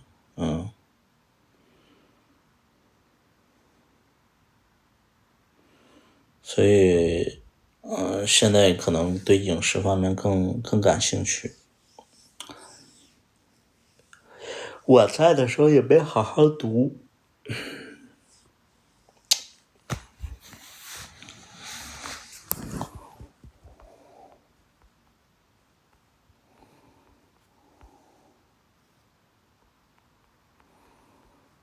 挺难的，不是挺难的，是非常难。所以我的编曲都是交给外边的人做。乐器，鼓很难，难的点是，鼓难的点是什么？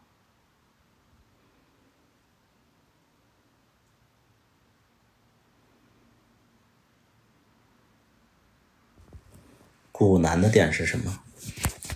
相对来讲的话，就是学过乐器的人都知道，鼓其实是算是最简单的乐器了，已经。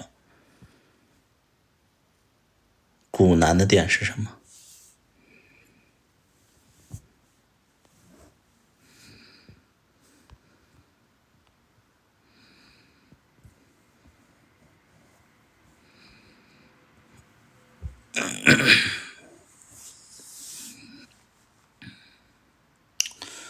鼓很难，因为它轨道多。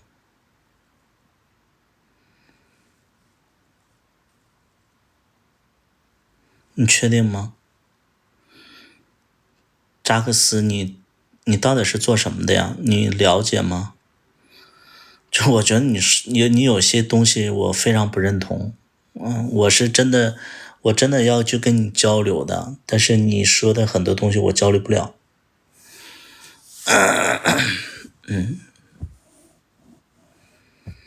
就他说的，我有点不认同啊。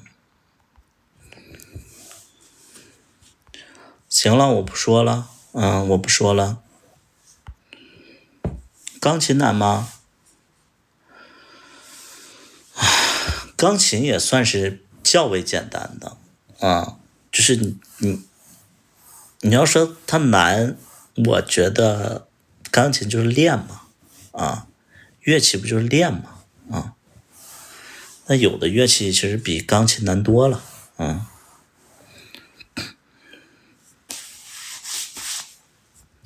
行了，不说了啊，不说了，这个很多人也听不懂啊，拜拜吧，大家早点休息吧，看我眼睛都红了。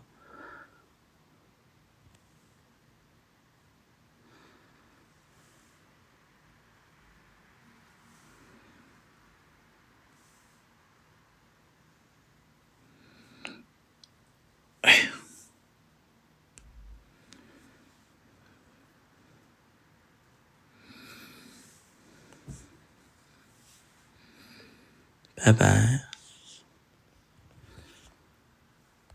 哎，我看到一个 ID 啊，那个大庆让葫芦什么什么玩具的什么，你在吗？大庆什么让葫芦什么什么玩具的，你在不？大庆让葫芦什么什么玩具什么，你在不？你别害怕啊，因为我也是大庆让葫芦的，你在不在？上一边去，你在有什么用？出去。完了，他害怕了。因为我一直都想回那个老家去看一看。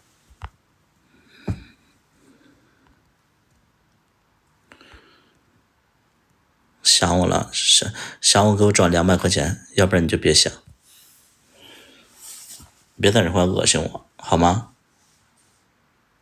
微信上说呗，你在这块恶心我干什么？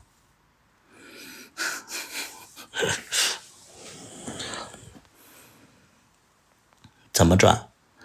我跟他是认识的，跟你们不认识，不转，你们不用转。他是我一个微信上的一个好友，特别贱的。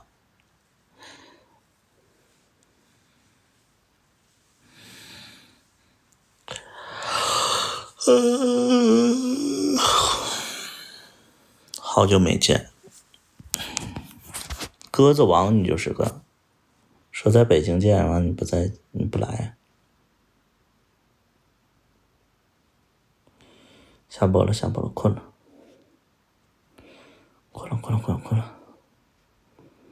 真困了，下播了。